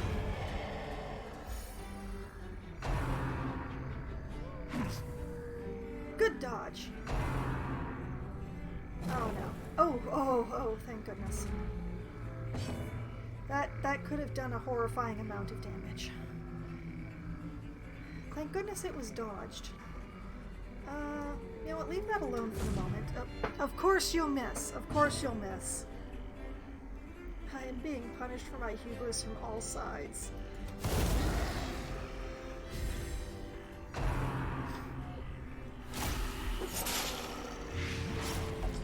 Oh, and now both of them are blighted.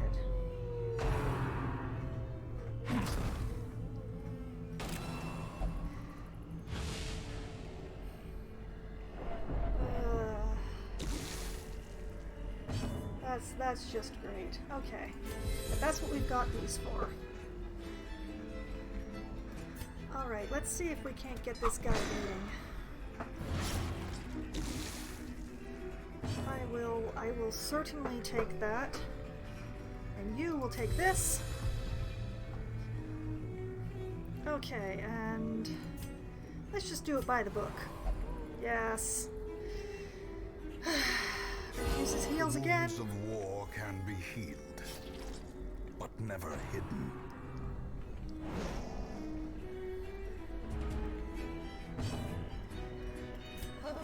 More bleed. More bleed on you. Oh. Well. Yay! And you missed.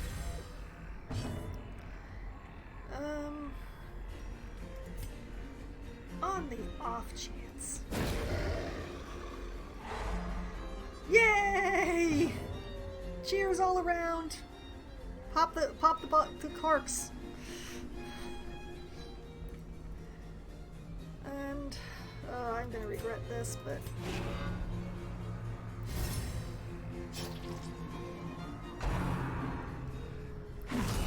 Unnerved, oh great. unbalanced. That is exactly what I was hoping wouldn't happen. Now they're both marked. And she's gotten a virtue! Many fall in the face of chaos, but not this one. Not today. I didn't quite catch what she said, but oh my. Virtuous. Some heroes respond to the onslaught of stress by becoming virtuous. This elevated state of performance will last until they suffer a large amount of stress or return to town and confer stat bonuses and other benefits. She will actually say stuff that will make people reduce their stress now. Just randomly, whenever she feels like it.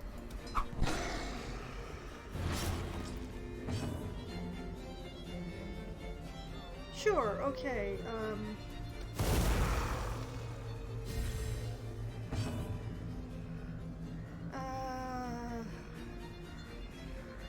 well, nobody really needs to be healed, so let's just... Nope, dodge.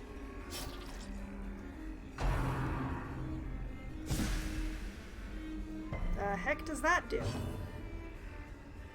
Well, in this case, nothing. Thank goodness. Okay, 2 damage, 4 HP. Dead. Grievous injury, palpable fear.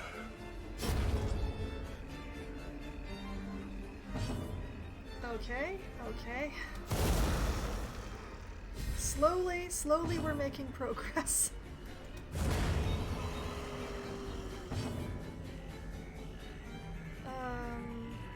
Well, let's just...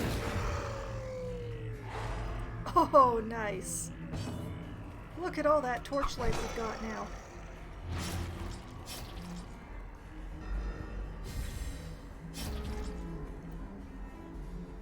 Okay. We're turning this around. She just healed herself for 14 stress by remembering a previous client.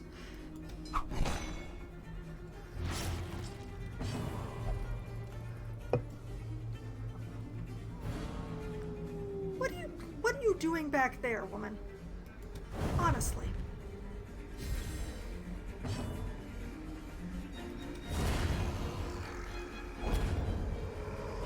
Oh, another torch. Seize this Excellent. momentum. Push on to the task's end. I will try. You know what? Let's have the harlot go through the chest.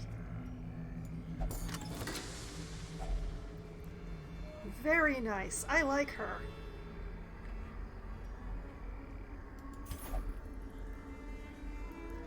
fortune smirks at last. Oh boy.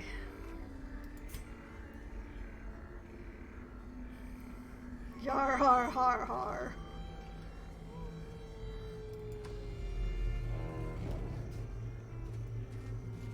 Oh, we're all out of order. Okay. Back where you belong, salamander.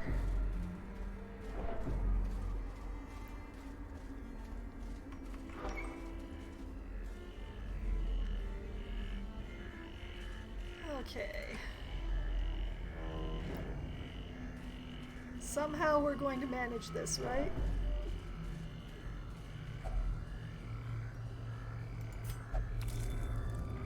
Treasure! A handsome reward for a task well performed. Oh, very nice. Very nice. It's going to affect speed, but my Vestal is absolutely going to wear the move resist charm. And yes, there was a... No, that's a battle. That's not a trap. Okay.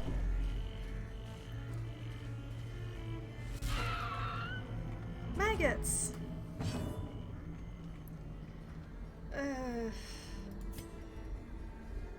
Fire?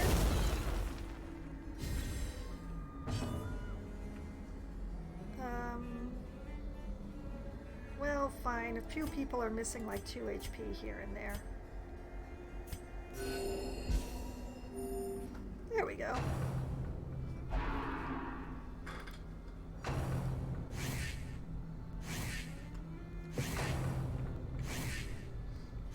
Oh boy. What is it doing? Yeah, we're getting warned about the stress thing now. Stress continues to build beyond the point of affliction. If a hero's stress bar fills a second time completely, their body will give out. Give them aid or retreat back to town before it happens. They will have a heart attack if their stress reaches 200. A heart attack automatically puts them on death doors. Reeling, about to break. Which means that our salamander is reaching a very bad point here. So let's just reduce our enemies.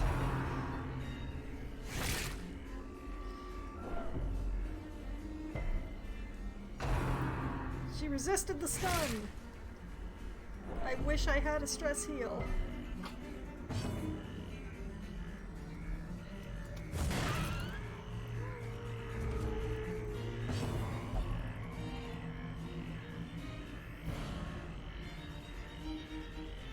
Nope, no, forward.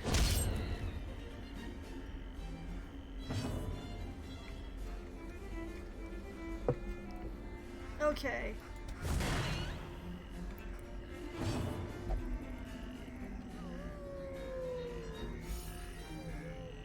She's only healing herself. Thank you for the follow, Sierra Lad.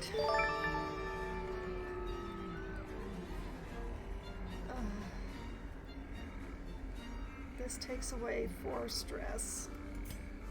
This is so tiny.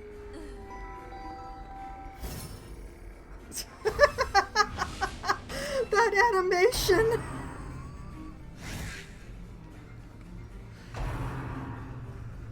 The little noise she made.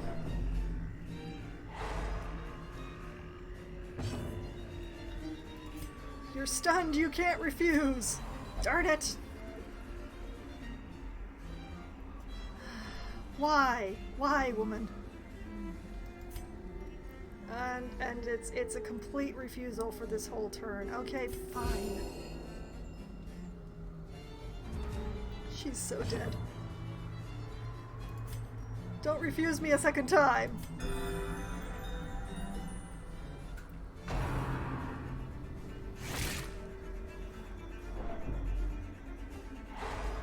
This is so much stress.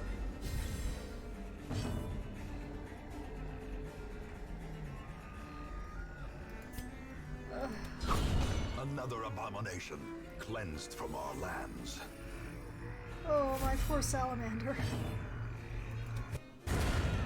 executed with impunity. Oh, I am really getting punished here. Can't refuse food.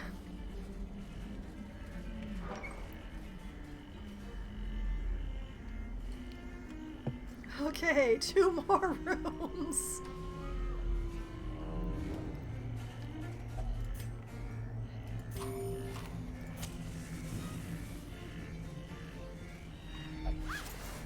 And of course it's empty. Ew, this one. Ooh, lost luggage.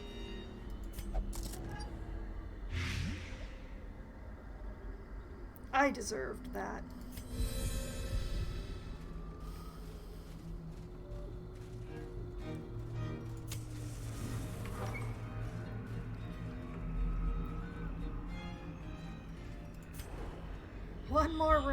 One more room, and it has a battle in it, of course. We can do it! We can do it before midnight. We still have a shovel.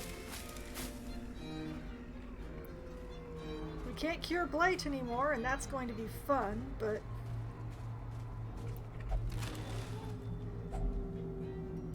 I'll take crests. Certainly I'll take crests. And this is the last room, so we're going to use up all our torches. Oh, it's a pity I don't have another holy water. Oh well. That's assuming I can defeat spiders. Okay, debuff them all. Yes!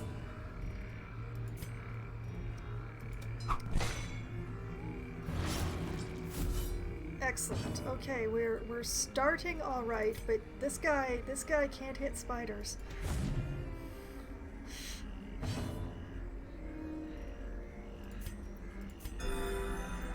Thank you for not refusing.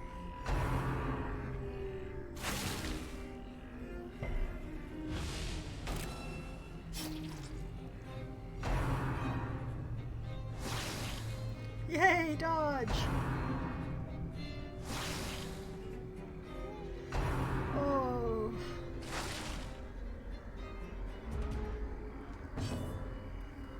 Okay, we're getting somewhere. Be gone, fiend. Nice crit. Good crit.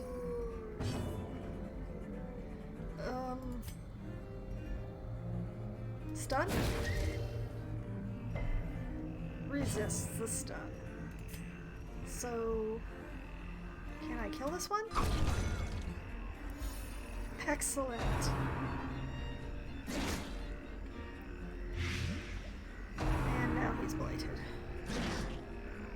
Did the harlot have anything that cured blight? Hooray! You hit something that was 2 feet in front of your face.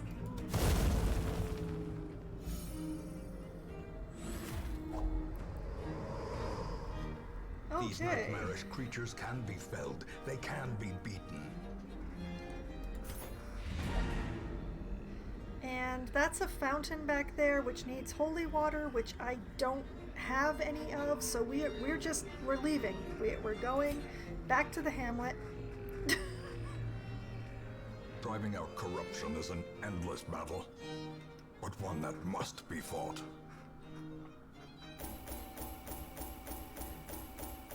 Well, everybody managed to come out of that alive, but my salamander is in desperate need of stress relief, and that is why I've been saving up my money.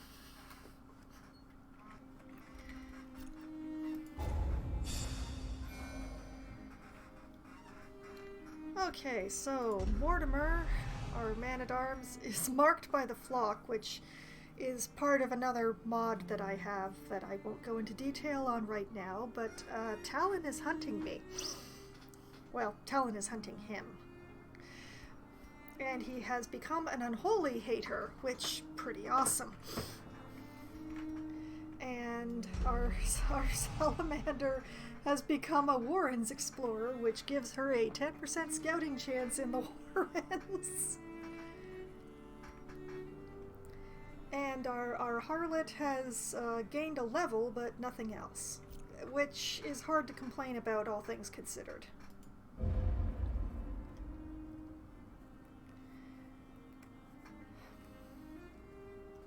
Okay, that definitely could have gone worse. Blood and delusion. He bears the burden of 1,000 lifetimes. Oh, and we have a town event that is offering me a flagellant. These guys can be used as tanks or as off-tanks. This particular one is unerring, which gives him plus 10 damage on range skills, which I don't think he has very many of. And aesthetic, which means, if the occultist heals him, he will be healed for less. That is unfortunate because flagellants and occultists actually go together really well most of the time, because flagellants have a greater bleed resist than many of the other heroes, just sort of intrinsically. So it's really awesome to pair them together with the healing from an occultist, who can bleed anybody that they heal. So, sadness. But, yeah. He has a bleed attack.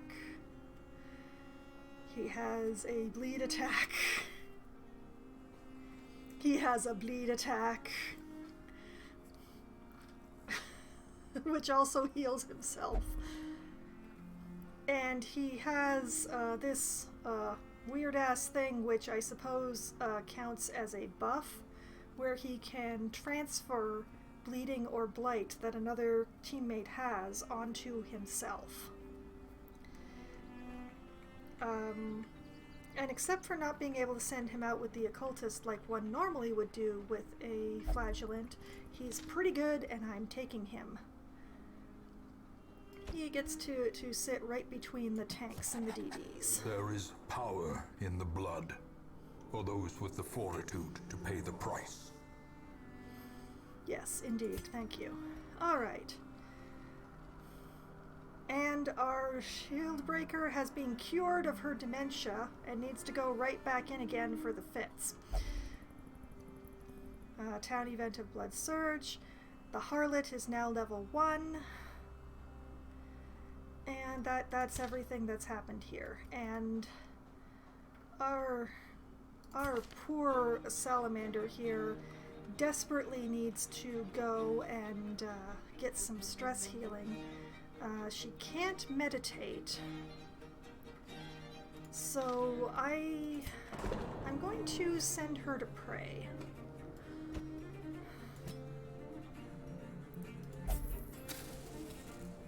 Yes, there we go. You pray to whatever higher power you speak to, young lady, and you come back better, or else. And the shield breaker goes straight back into the medical ward for her fits. That curative salve smells like it's going off. Okay, and in Stagecoach, we have some interesting things in here. Okay, you know what? I am going to save going through these guys until next week, because they will still be here when I log back in. This game auto-saves, so wherever you shut down the game, that is exactly where you come back to. So it's not like going off on a dungeon thing and finding out that they are no longer there. I'm liking the harlot. I actually picked up the harlot as a joke.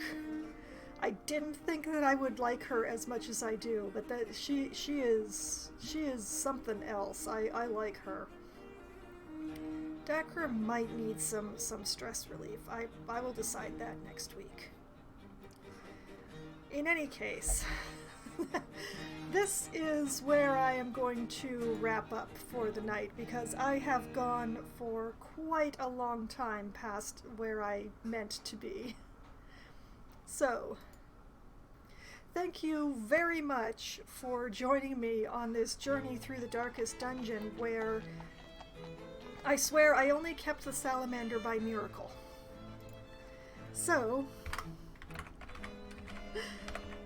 I'm not going to complain about a miracle, I don't think. But in any case, I will be back again on Sunday evening at 10:30 Eastern Time.